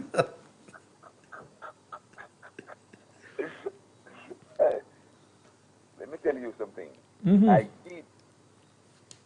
don't know if the minister can remember, long before the 2016 election, I said, there is one candidate that will be going up and make it the worst thing to enter politics. Who said that? You said that? I said that. Yeah.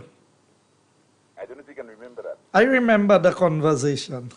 And I said to him, I went into details as to why I said that to him, but that we cannot disclose on air. On air. Yeah. But let me tell you something. I know the political party that I support. And if it wasn't for the founder, I don't know if I mentioned it to you, I would not be who I am today. I could never support these guys with their ideology. If you're not read, Ubamu. Yep. And when I tell you not read, understand where I'm coming from. Your complexion, the same Alan Shastney they fight him, saying he's a white man. That is, you have to be his complexion for them, or for you to be recognized in the party. If you look at all the members, the people who have struggled with them in the past, who have past things going on, what they do for them? Nothing. These people end up with nothing.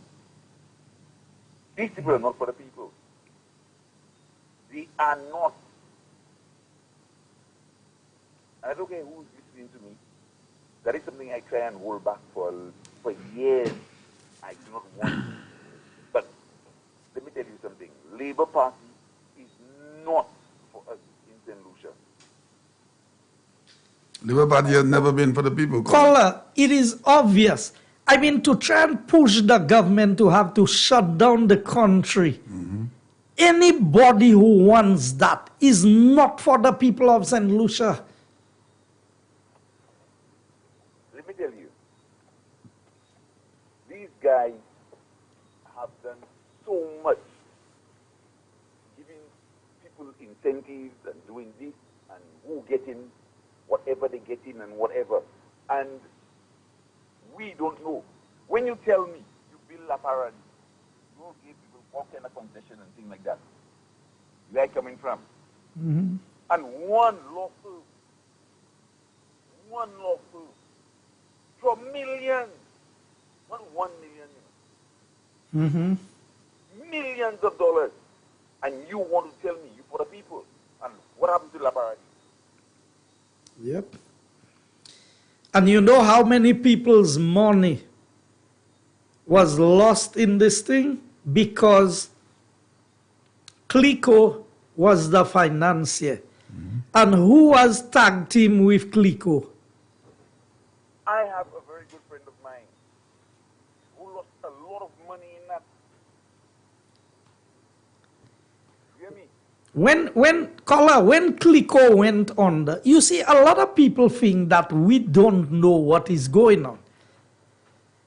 The branch of Clico that was responsible for St. Lucia, who was he best friends with? When I came into government, the man walked into my office and literally wanted to threaten me, you know, as to if you remember there was a whole set of equipment packed up by the marina, some equipment that was for quarry. You don't have to mention names. I Okay. know who you're talking about. All right. Okay? And we don't have to even go so far as to mention that, but I know exactly what you're talking about. And let me tell you something. These people, let me tell you. My friend, I may not be very old, but I didn't just come. You didn't just come, that's right. Well, we didn't just come. I am not sure if I'm older than you or you are older than me, but I know I ain't just come. Yeah. I know. I slept. I actually slept. I don't know if I mentioned it to you. I've slept in the bosom. Yeah. All right, caller. So, anyway, it was nice. I could get the line tonight. Today's your lucky day, I said, yeah. Thank you for the call. All right, have a good one. Yeah, we'll talk. Bye-bye. Okay, Yeah, beautiful. man. I need to talk to you, Mr. Minister. You know where to find me. Special good evening to you, hello. Good evening, good night. Good night, Good sir. night. Champagne, Yes, as sir. a concerned citizen, I want to know what is going on with the Freedom Bay project. Can I shed some light on that? You want to share light or you would like the minister to respond to that? I'd like the minister to respond on that for me, okay. please. So let me ask you, the Freedom Bay project, what was the name of the company doing that project? I'd like the minister to respond to that for me, please. Yeah, well, he's there. No, but I'm asking you, caller, You said you want some light shed on it. What kind of light you want shed on the Freedom Bay project? Well, he hung up, he didn't say. So I guess you don't want to go into that, Mr. Minister, because he didn't specify anything. No, I mean, there's a lot I can say on the Freedom Bay project. I just wanted to make sure which project he was referring to. So if he can get the line and he can message you. It is very interesting, the things of the Freedom Bay. I don't know if it's the Boca. Is it Boca that's the same Freedom Bay project? If the caller can just highlight, then I can respond to him. All right. Thanks for holding, caller. Good evening. Yeah, Champagne, good night. Good evening, sir. Yeah, I just want to... good night, Mr. Minister. Good night. Yeah, I just want to highlight some points in Mr. Guy Joseph good deeds in Castries Southeast. At this time, I could openly say that Mr. Guy Joseph is the light of Castries Southeast. Because he came into Castries Southeast and he brought the light into Castries Southeast. Because before him, we had a minister, they used to call her Minister Kikik. Minister what? Minister Kikik. Kit. Kikik. Horn. Oh, peep, peep. Peep. Yes, because all she does is pass with her glass up and just horn you on the road. Kikik, you never see your face. But Mr. Guy Joseph came into Castries Southeast and offer representation. And he has been delivering representation at every level. He has turned every single person in Castries Southeast as a small contractor. Because anytime he tells somebody, I will look and see what I will do for you, they believe. They don't even expect him to tell them, okay, I get a job there for you or a job there. They believe he's contractors. He takes the big ones and like a mother does to his children, share the food in different plates. So you take the big contracts and cut it into pieces. That's right. You have always said that. Yes, that's what he does. Everybody knows. Now, you cannot come into Castries office, and you, Champagne, can take a walk in Castries. Oh, I know the area very well. Yeah, you could take a walk in Castries office and meet any individual on the roadside and just ask the individual whether if Guy Joseph is representing or is working. You will not get one individual that will tell you, no, this one is not working. You know the good thing, caller, the amazing thing is that the Castries Southeast constituency is a huge constituency. And this is our 19th episode, and we have not had one person calling into the program and saying what the minister said he has done in the constituency. It is not true. Yeah, you know how the Labour Party operates. They would call in and say, oh, Sabafet. They have not called in. So what does that say? It tells you that everything the minister is saying up here is a fact. Yeah, but even the incumbent, he cannot open his mouth to any individual and say that Castries Southeast MP is not working. Which incumbent? I mean, I'm talking about... you mean the opponent? The opponent. The one who's trying to fool his... Yes, the opponent, yes. The opponent, yeah. So he cannot open his mouth and tell anybody that Guy Joseph is not working. No. Guy Joseph is working so much, he is even working towards the dead. Because he has this arrangement for funerals where he has this bus that he bought just for that. Can you imagine? Because in things like that, when you lose your loved ones untimely, sometimes the finance is not there. It's not. And he comes in, he's prepared transportation, which is the key thing. Caller, just hold on for 1 second.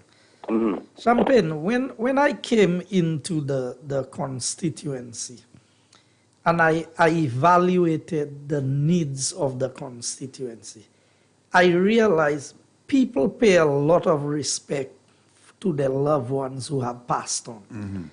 And I realized that was an area with a lot of pressure. I got a bus, and it is for the entire period of time that we've been there. This bus has been available free of charge. Wow. To constituents, whether you labor, whether you flabo, whether you don't vote at all, when I was in opposition, I used to drive the bus myself to and from the funeral with the people. And you know how good the people felt that their rep, because I don't believe that I am higher than the people. I believe that I'm the servant of the people and I represent their interests. And Kola, I'm very happy you brought up that thing because, and I didn't put a UWP sign on the bus. I didn't use the bus as a campaign tool to say you'd go and see Flabo stickers and this. When election time come around, I put my stickers and my things on my vehicles. But you see what just like a funeral pyre. Exactly.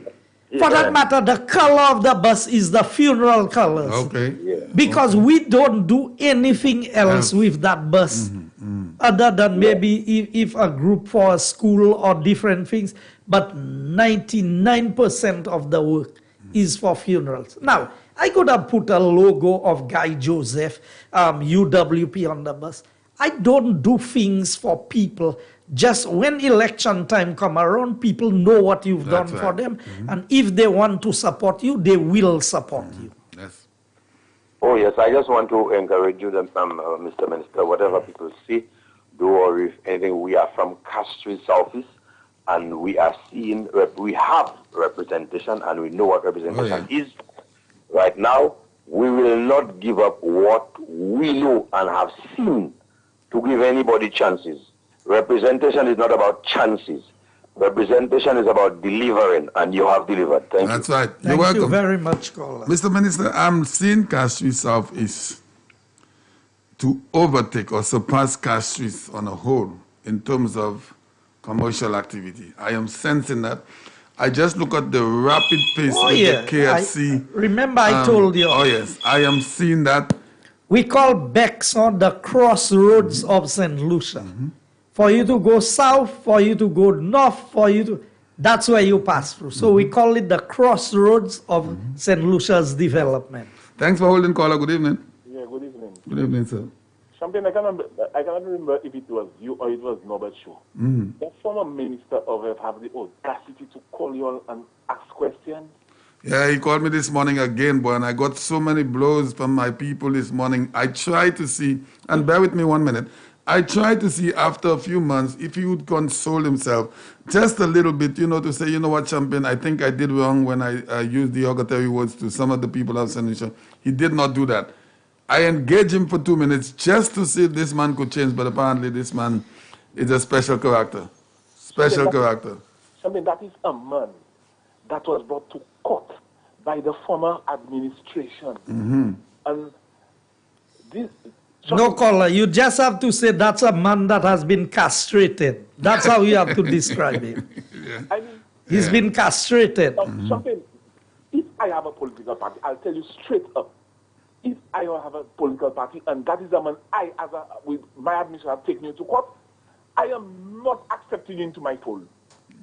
Yeah, that is a sign of desperation. Oh, they are desperate. They are. Desperation. And you know what the saying is, a drowning man will catch at straws. The Labour Party is catching at straws. They'll say, talking nonsense. How we don't have, who has any... Caller, these guys behave, and there are 2 or 3 of them, they behave just like a guy that's in a relationship and the girl walks out on you. And you cannot live your life because all what you've seen is that girl. So you go back and look for that girl. But she's still going to move out on you again because you already had a problem with her before. This is what I'm seeing with these guys. Caller, how is I know you're on another subject, but I didn't get a chance to pass there today. Did they do any paving on that Chef Harry Drive?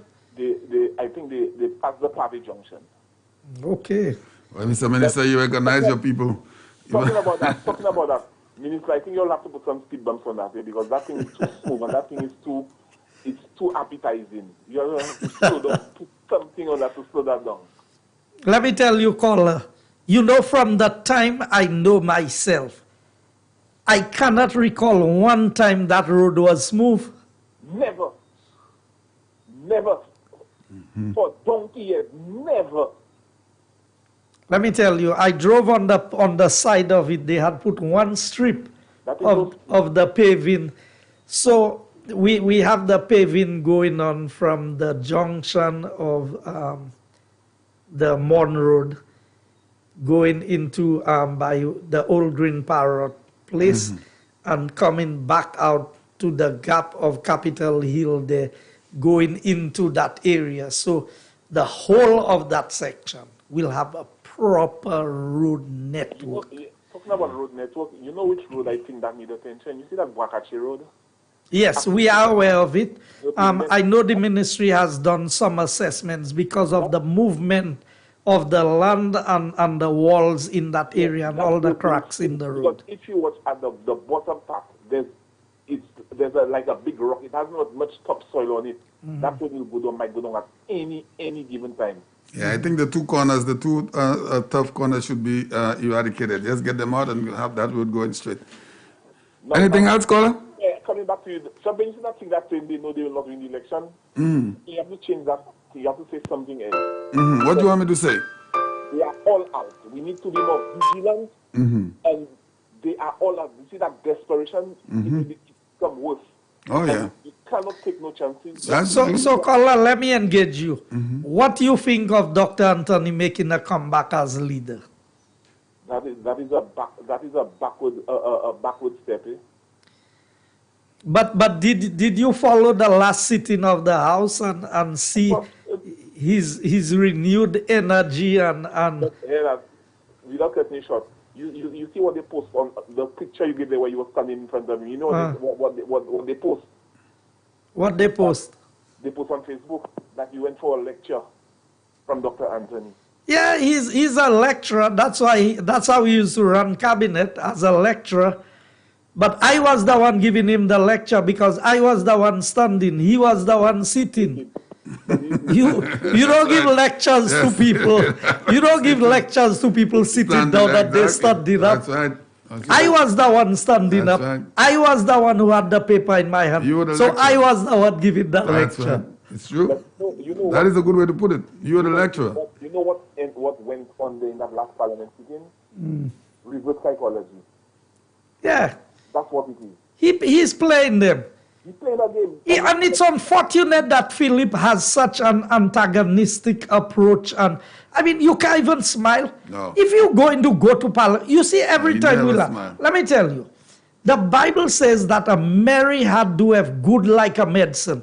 With all the pressures and stresses of government, you know when you laugh, laughter is medication by itself, you know, it's better than medication. So when we laugh, sometimes you laugh to relieve the stress and the pressures and everything.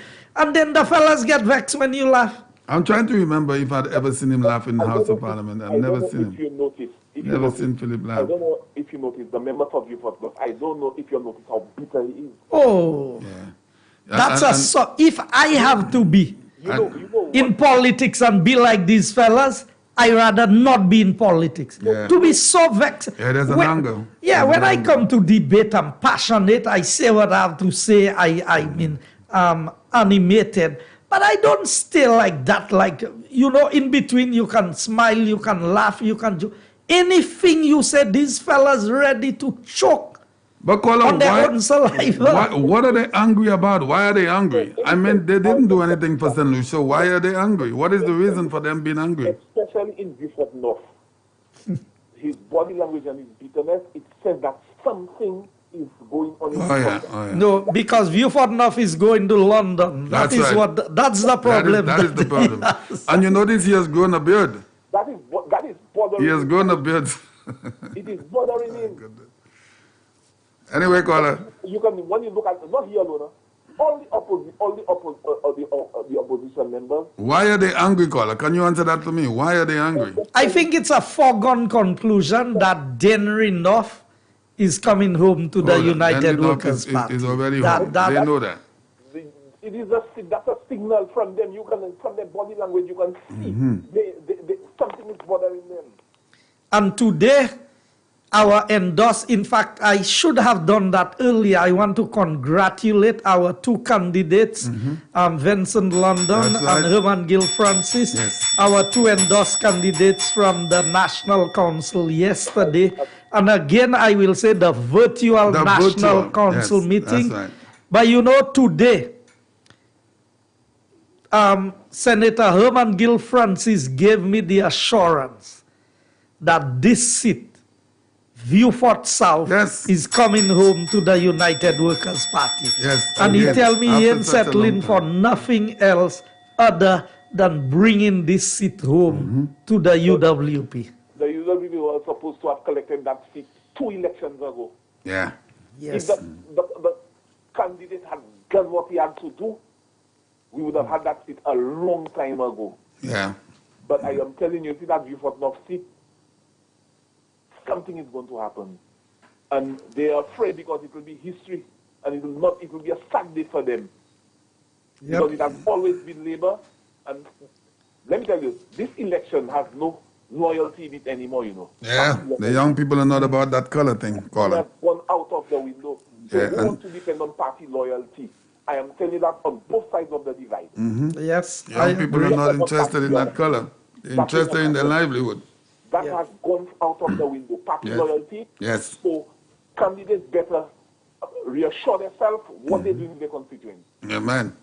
All right. Thank you very much, Thanks a lot, caller. We end at 10:30 Champagne. Yeah, well, that's 3 minutes. Mr. Minister, you think you could remember Castries Southeast from 1997, 25 years ago? You think you would be able to remember what it was? Castries Southeast, because I'm very familiar with the area, because as a young boy, we used to go down to cul-de-sac and look for ripe bananas and move all about the area. And this was only bananas. There were no supermarkets. I know there was only one gas station, it was the one at the Hudson Gap. That has been there for a long time. That's Mr. Volney. And let's take a call. Volvo. Hello, good evening. Hello? The person is listening. Don't Can listen you just to your listen device, to caller. your phone and not... Okay, so we lost this one. So I was saying the Volvo gas station, and everything else was banana. And then you had Castries, is Marsha, the capital of Castries. Today, Marsha, which is my area, and I'm not ashamed to talk about my area, I've been living in my area, is nothing in comparison to Castries. What has that? Wintred supermarket Sir. closed down. Yes, sir. That was the supermarket. One of the most highly populated areas in the Castries Basin. Hello, good evening. Hello, good night. Good night. Good night. I'm good. Mr. Joseph, how you doing? I'm doing well. Good night. Now, Champagne, the other day you hang up on me before I completed my I did? I never do that, you know. My apologies. I'm very, very sorry. That probably was an error. I'm very sorry. I never do that. Okay. Yes. Now, I've been listening to you guys for weeks now, months maybe. And I'm urging to just bring out a point. I want to send a personal message to the Prime Minister, Alan Michael Chasney. This Prime Minister has been doing an amazing, amazing job with the COVID. Champagne, I work in New York City. When this virus first hit off, Champagne, I heard people saying in Trinidad, St. Vincent, Grenada, Jamaica, if we go home, we have to pay for this, we have to pay for that. And I'm like, what are you talking about? In St. Lucia, you just go into quarantine and that's it. The Prime Minister covers everything. They're like, you kidding me? I'm like, yes, we have the best Prime Minister ever. That's right. They're like, can we go to St. Lucia then? I'm like, sure. And Champagne, for me to be hearing how the people of St. Lucia, or some people of St. Lucia, are crucifying this Prime Minister. It's sickening. It's really, really, really pathetic. Yeah, and it shouldn't surprise you, because we know who those people are. Oh my gosh. And then we have all this barking dogs, forgive me. Oh my goodness, Kola, we don't use those language though. We don't use those terms though. And I'm like, why is it that people just cannot give credit where credit is due. Sorry. Yes. We don't use those terms, caller. Okay, thank you. Yes. I'm very sorry. I understand. But Go ahead. my point is, there is so much that this Prime Minister has done. Why is it that they crucify him? And why is it that people go out there and try to crucify him for doing the best that he can? The second thing I want to talk about, maybe Mr. Guy Joseph can help me out. What is the stimulus package that everybody is sitting on the roadside is expecting the Prime Minister to deliver? Can you just clarify that for me? No, so I don't think the people have that expectation. I think it is the Labour Party, because as I go throughout my constituency, it's a difficult period because of the downturn in the tourism sector, the number of people who are unemployed. But people are not sitting by the roadside waiting for handouts. People are going out and finding work. There are lots of people who are in the hotels who have now started their own little catering business. They are bottling juice. They are preparing meals. They are selling. Our people are not as bad as the Labour Party makes it out to be. What they are doing is trying to paint a picture that if they win the election, they are going to come in and just hand money over to people. And there are few people who would love it to be that way, but it's for how long can you really do that? So I don't think that even what the Labour, because when I speak to my constituents, they tell me, look, it's not your money I want, it's not the government money. Can you create a little job somewhere? Can you do something? I want to earn my pay. That is what the people of St. Lucia want, and that is why we are pushing the projects that we are pushing so that people can get the employment. So don't misread that the people are sitting by the roadside waiting for handouts from the Labour Party. That is not the case of our people. Well, that's not what I'm hearing. They're not looking for the handouts from the Labour Party. What I'm hearing is there was some amount of money, like 80 million or whatever, don't quote me, was given to the Prime Minister to deliver to the people as stimulus packages. No, that is not the case. Or COVID relief packages. No, so... And they're claiming that they do that in America. Why can't St. Lucia give the people this relief packages? And I'm like, this is a big country, the United States of America. Why compare that to a little island? So what we've said... The government has spent so much money exactly. already. Why is it that if he has already given and spent all this money to give all this... In the first instance, the NIC spent about almost $80 million. The government, on the other hand, spent more than 50. Our expenses on COVID has been through the roof. I mean, as you indicated, we were not putting people in school buildings and in shelters. No. We were renting hotels as quarantine facilities. For free. That's right. And the people were going in there, getting their free meals a day, their water, internet, TV, cable, everything. Cable, internet, with not paying a cent. I mean, you cannot do that indefinitely. No. The richest countries in the world cannot do it. So what we've done is we've raised money, and whatever was to be used in terms of what was assigned for the people has been done. And that's why we said we have to coexist with COVID, because we cannot be in a position where indefinitely we can continue to give everybody what they need. Of course, this cannot last forever, especially, again, it's a small island. Exactly.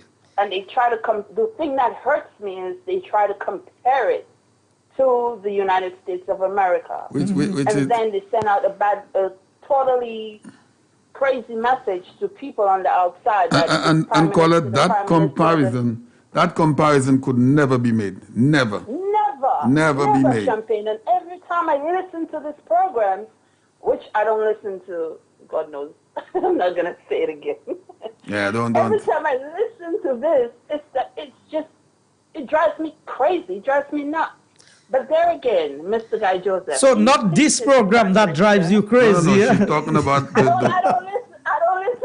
No, she's talking about what she said earlier. Like I just said, I don't want to say it again, but I'm just saying. No, because I didn't want them to take your voice clipping and for them to go and say, oh, every time you listen to Inside Castries Southeast, you know what they do these days. Oh, yeah. Well, whatever they do, don't bother me. Caller, where are you calling from? You sound like you're calling from the United States or somewhere. I am. Okay. But my people are all, the United Workers Party. Oh, beautiful. And I'm in my 40s, so I know the difference. I'm not a millennium, so I'm not the kids growing up yesterday and thinking, listen, I'm going to listen to this program, that program, and I'm going to follow what they're telling me. Yeah. And I'm not going to, push away the facts and say, you know what, this is what I know, this is what I follow. We need government that could govern, not government that could just be gaining power and doing nothing and don't care about nobody. Just talking. There's governments that talk. I'm kind of worried about Viewfort North. Can you give me some assurance there? About where? Viewfort North? Viewfort North. I think that from what I see, that is the best chance I see of a UWP upsetting Labour Party in Viewfort North. We have a bright young man, very energetic, very focused, and very much liked by the people in Viewfort North. And I think that we have a very good chance of bringing that seat home to the United Workers' Party in this election. She asked about Viewfort South. Viewfort South is there for the taking. Remember, we did not lose Viewfort South by much the last time. That's right. So our candidate has given me the assurance that he's bringing the seat home. I know he's a very good sportsman and he understands the game. So I expect that he will deliver that seat to the United Workers' Party. That sounds a shame. Caller, are you coming down to vote? If I get the vaccine, Mr. Minister, will I still have to quarantine? we are waiting. Remember, y'all are the ones who give us, the CDC gives us the guidelines. So as soon as they say what happens, I am sure we will adopt the new protocol that people who have been vaccinated, but that has not been cleared. That even if you're vaccinated, that you don't have to quarantine. But I'm hoping that before the end of March... I'm not registered, though. I left St. Lucia a while back, like from teenagers. So. Oh, that's not a problem. You're a St. Lucian. You could get registered. You could get registered. You call me personally and I will make sure you get registered. All right. Okay. Okay, then I'll try to get your number. But Mr. Minister, I want you to please tell the Prime Minister of St. Lucia that he has prayers going up for him. Mm-hmm. He has a lot of fasting going on for him. He has done a phenomenal job. He's the greatest that St. Lucia has ever had and will ever have. And we're praying for him and keep the power. Don't give up. He's got this. Thank you so much, caller. And I know most likely he's listening. We appreciate that. Yes. I will tell you. The best gift that we can be given are the prayers of the people who support us. Yeah. It means so much. Yes. Because it's very much obvious that you guys are there to govern and not there to mess up with the St. Lucian people. Yeah. Thank you so much. Have a great evening, caller. Thanks for calling. Safe, guys. All right. Bye-bye. My call. Thank you for calling. Hello, good evening. Good night, sir. Good night to you, sir. Good night, I'm Champagne, and good night, Mr. Minister Guy Joseph. How are you doing, my brother? I'm doing well. We're doing good. Night. All right, okay. I've been listening to your program, and what I heard you say that not better if nothing, just keep going on and keep striving to do exactly what you're doing. And the same thing I'm telling you, I'm going to say to my minister in Sofia, because I'm from Sofia. Yes. All right. Thank you very much, caller. Especially, you're welcome. Especially that road. Oh boy, I heard the Esperas Road to Diamond has started. I'm looking forward to driving that road before the end of March. Yeah, that's right. Because that is one of the road I always tell him that if he do that road, that will be in his favor. Because I had a chat with him a few years ago, and I told him about it. Okay. And when I heard that they are doing some work on the road. The road has started, yes.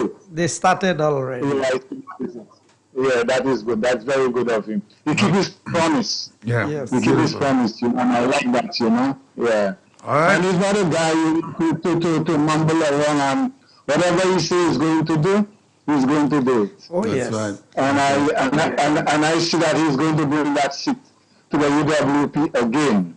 And he has a minister of finance and a prime minister who supports the programs of the constituencies and the development of the country. And that is very critical. That is good. And the other thing, the last time when I went down to Sufra, I did not see it, but a friend drive me around and he told me, that's a power sakalola, Milania sign board, that's a project and minister Kainila. So when I look at it, I say, c'est ça, c'est bon, because that project is doing it on Palmis Road, just when you go to the factory on the right-hand side. He's doing a project there, I don't know if it's some real Paula, you know what my favorite project is now in Soufrière? The mini stadium. Yes, beautiful. That is international. That's international because when I went there the last time, not that time before that, I went there to get some pictures because a friend of mine had told me that if I get a chance, when I pass there, can I take out some photos for him to bring it for him? When you see it, say, wow, that is real class. Caller, you're talking about an individual that has been a minister of government for just under 5 years. You have someone that was a minister in another constituency in the north of the country. Left, didn't do anything down there. There was a human resource center that was almost completed, couldn't put in a block, not a pin brush. Leaving that area, going down there to compete with a gentleman that have done so well for Soufrière. I do not even understand what is the need for the people of Soufrière to even listen to Emma.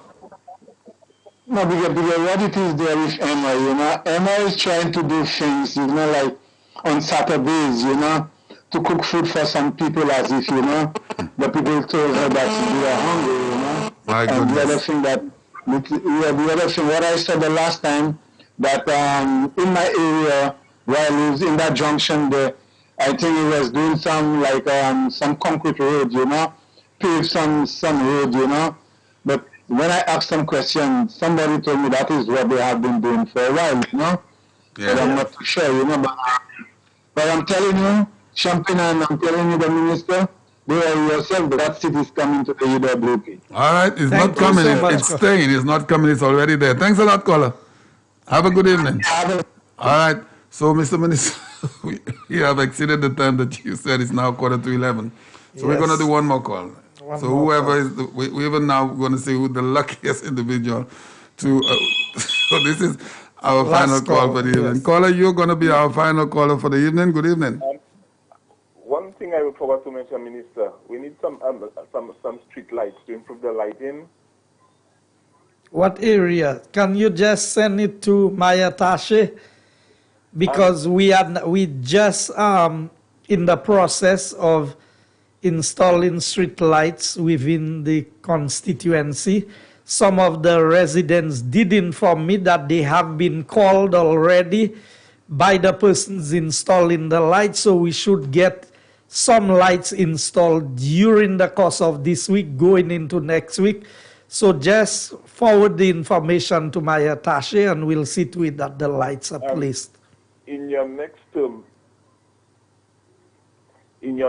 I hope you secure the allocated lot in the development in Capitol Hill, so that's something in your next term you can put the cake, the icing on the cake for us. No, we may be able to start some work there even before the next elections. Okay. All right. That's better news. That's good news. Yeah. Okay, caller. Yeah. You have a good evening. Yeah. Okay. All right, beautiful. Mr. Minister, before you go into your final words there, I've been getting a lot of people from my constituency, the constituency of Castries East, and they say in Champagne, you are there every week, every Monday night with the minister, and we are getting jealous of the various things that are happening in Castries South East and people calling from the other constituencies. What can you tell the minister about Castries East? Because we have been deteriorating by the minute. I say, well, all you'll have to do is vote for the next candidate to see if we can get something. 25 years of lack of development, Mr. Minister, is very, very, very sad for a constituency. I've said that, Champagne. Marshall, Castries East has gone backward under its present representative. And you're talking about a representative. I'm not looking at the years that he spent in opposition, because it's a challenge being in opposition. Mm-hmm. But 15 years, deputy leader, sometimes acting prime minister, all kinds. What is the track record of improvement? The independent city roads, the entry-port roads, all of that was done under United Workers' Party government. Yes. The upkeep of the community, what does the member have to show in terms of improvement? I said, I remember Wintrade Supermarket was one of the places, because I live at Forest here. That is the route that I used to go up and down every day. So when you, I mean, what businesses have developed in Castries East under the watch of the leader of the opposition? There's nothing to show.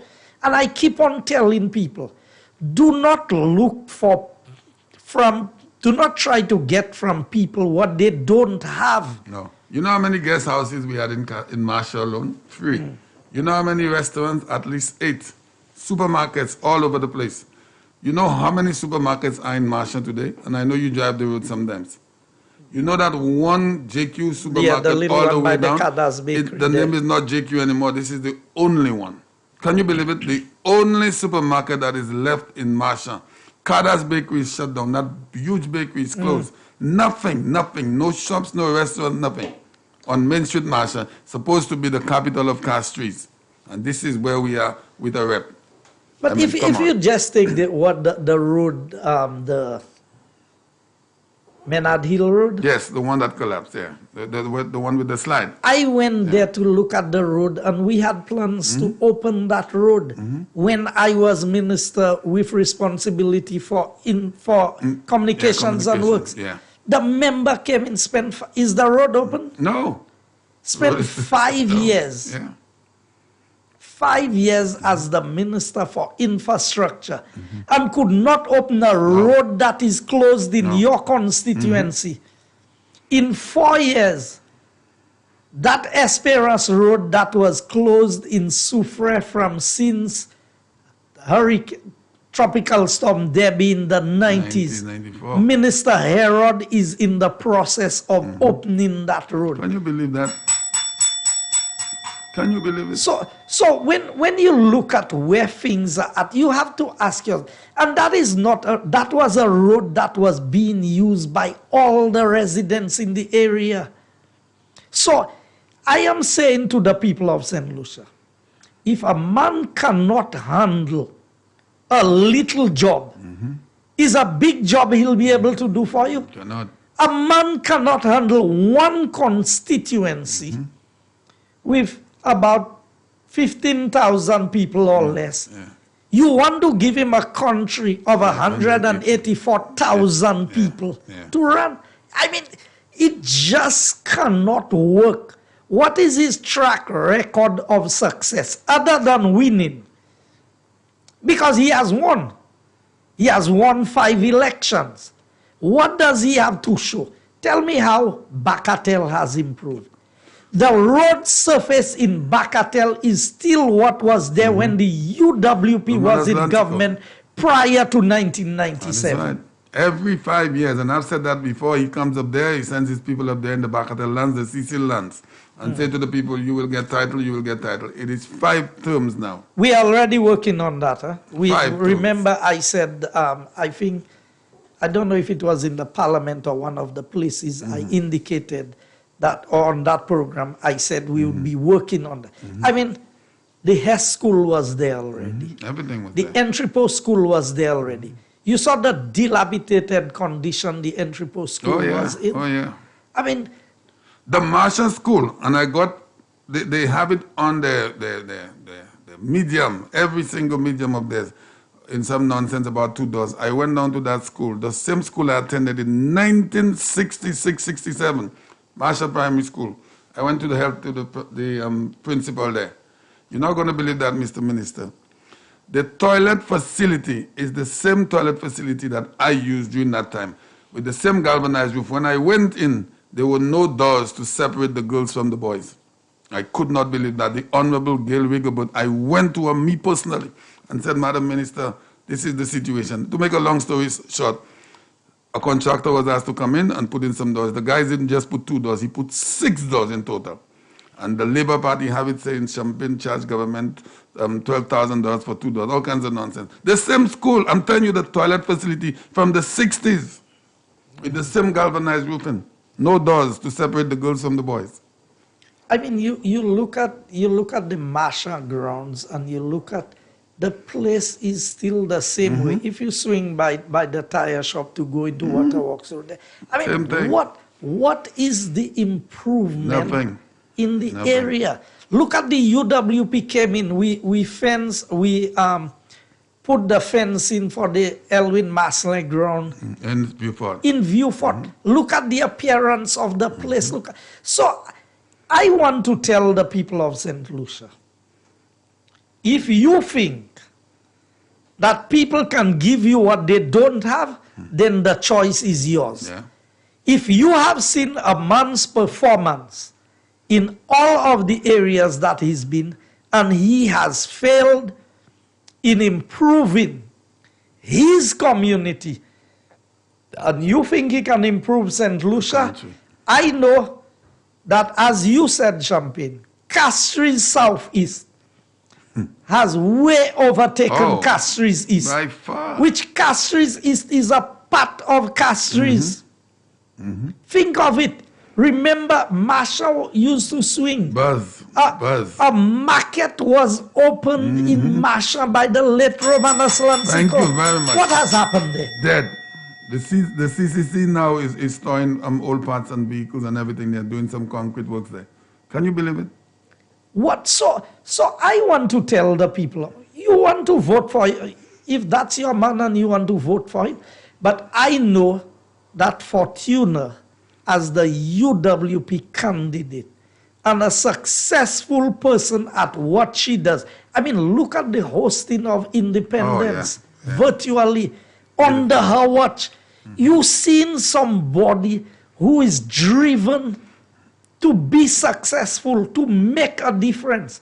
And I believe that this time around, it's time for people to make up their mind. If a man, you forget about the other 10 years, 15 years, deputy leader, he could not deliver for his constituency. At what point? All of us in the political arena, we are getting to the other side of the fence now. Some of us, some persons, and if I spend 15 years in Castries Southeast, and you cannot see, now I've been there, it's going to be 15 years, but it's 10 years in government, 5 years in opposition. Another 5 years in government. You would not recognize Castries Southeast as the same Castries Southeast that we are going into in 2021 election. That is true. Because the work is ongoing, and by the time the projects I have there is finished, the community center because remember, my first year in Odsa, my first term, I built a new block for the school. This term, I'm building the community center. I've lighted the playing field. I've put the riverbank stabilization. We are now starting the paving of the road from the Lakwa end back to the Odsa junction. General improvement in the appearance, the number of concrete roads that we have built in that area. Look, now we're giving the people possession of the lands in these areas. Now, if you go into Badni, Deba, you go into Bele, Formage has a brand new carpet road.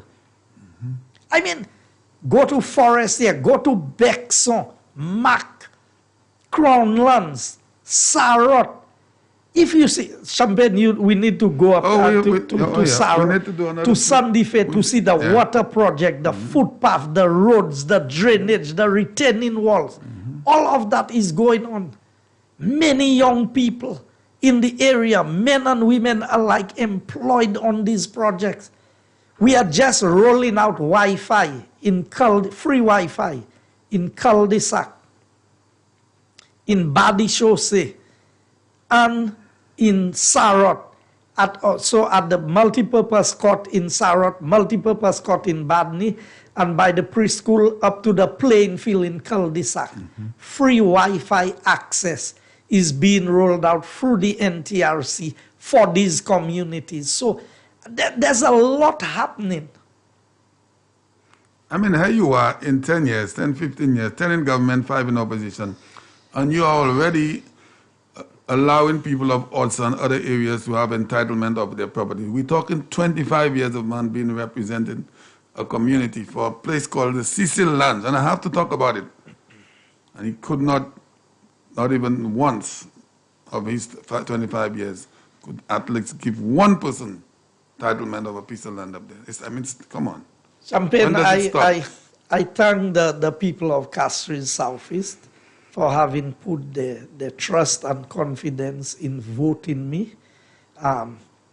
You can look at my performance, my record in terms of what I have done in every part of the constituency. To my people in Chocolate City, it's a few days I haven't been in there, but I intend to be inside there. My people in Crown Lands and the various areas, I want you all to know Sarot, Sandife, Bele. I mean, there's a lot. Tiroche, Geno, we're just starting some work there in the community in Tiroche, in Geno. And I have some things that I want to do in the Malo community because I don't think anywhere in my constituency is being neglected. Whatever little resources we have, we try and do a little in each area. And I'm really proud of the work that we've been able to accomplish thus far. We have a lot more to do. I'm happy about the businesses opening. KFC now, you don't have to leave and go down to Castries to buy some KFC. Now you have supermarket in the community, you have Sunbuilt in the community, you have Essential Hardware, you have Total Construction Supplies, you have Central Point. I mean, Bexon cul-de-sac is developing. That side, what happened along the Castries Grosile Highway is now beginning to happen. I mean, Peter and Company, you see the size of the operations that Peter and Company has in the valley down there. All of these things are happening because people have confidence. And one of the projects we have is that the cargo port is going to be in cul-de-sac. Already you have West Indies Shipping, you have Wizo, you have the commercial supplies warehouse down there. All of these things. So can you imagine when you now move the cargo port into cul-de-sac, the amount of activity we are going to have in that community, and you dedicate Castries Port just to cruise tourism and you know, the fast ferry from Matnik and other places, and then that whole area of the port. And you have not even spoken More about... than 3 acres of land will now be available to be developed into restaurant, guest houses, shopping mall, and all kinds of things that you are, boutiques and things, vendors will be able to operate. Then you'd have the taxis not having to occupy the streets in Castries. We'll find proper parking area because you'd be moving all the container cargo so all the way down to cul-de-sac. And then you're going to be operating your cargo port from there. So that is going to give a new facelift to the city. That is the plan. Yeah, and you have not spoken about the bridge, huh? That new bridge in cul-de-sac. That new bridge in cul-de-sac. So I mean, there's boost. quite a bit of work going on there. You'd see it rolling out. We have the Millennium Highway coming on stream. I mean, that is a government with just, under the leadership of Prime Minister Alan Chastanet, in just 5 years, with the challenges of COVID, to have been able to accomplish all of this is nothing short of a miracle in terms of the management of this economy. And I'm saying to St. Lucia, do not throw what you have seen for what other failed politicians. They've had it their time, 15 years. If Prime Minister Alan Chastanet spent 15 years in St. Lucia as Prime Minister, it's not just a new St. Lucia. We'll talk about a little Dubai, small Dubai. So, mini Dubai. I encourage us, do not be distracted by the false promises of people who have failed in the past to do anything to grow this economy.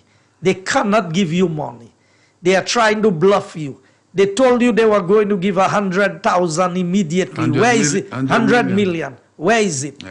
Nothing to show for it. So, let us keep on supporting the government that is working for the people of St. Lucia. You know, before you sign off, Mr. Minister, the guys, the theme was jobs, jobs, jobs. And the unemployment rate went the highest ever in St. Lucia, you know. Under their watch. Under their watch. When they promised jobs, jobs, jobs. Everything they've promised, they've not been able to deliver. Why would you think they can deliver money? Exactly. But the Labour Party is not going to give anybody any money. I mean, if someone believes that that person is living in denial for, I don't know. The first thing they have to tell them is where they're going to get the money to give them. Where are you going to get it? You do not give what you don't have. Thank you. We still did not play our videos. So no, we did not. I don't know if you want to do one extra hour to play them. No. We'll do it another day. That was deliberate. Well, Mr. Minister, thank you once again. I did not even realize that we have been here 19 weeks. Wow, this is the 19th episode, and we have gone right through. We have not taken a break. So that is good stuff. Senator, I want to say thank you very much for tuning in into Castries Southeast program again. Once again on Sky FM. I will be back here tomorrow morning from 9 o'clock. Before me, the man Norbert Williams will be here, Keeping It Real radio edition from 6 o'clock. And what a courageous guy. He's early every morning to bring you the good information, all of the great news. And then he's going to be back on television tomorrow evening, right through here, simulcast on Sky FM. Senator, we want to say to you, have a great evening. Always remember to say thank you to the great God above. We will see you tomorrow. You have a good evening. Bye.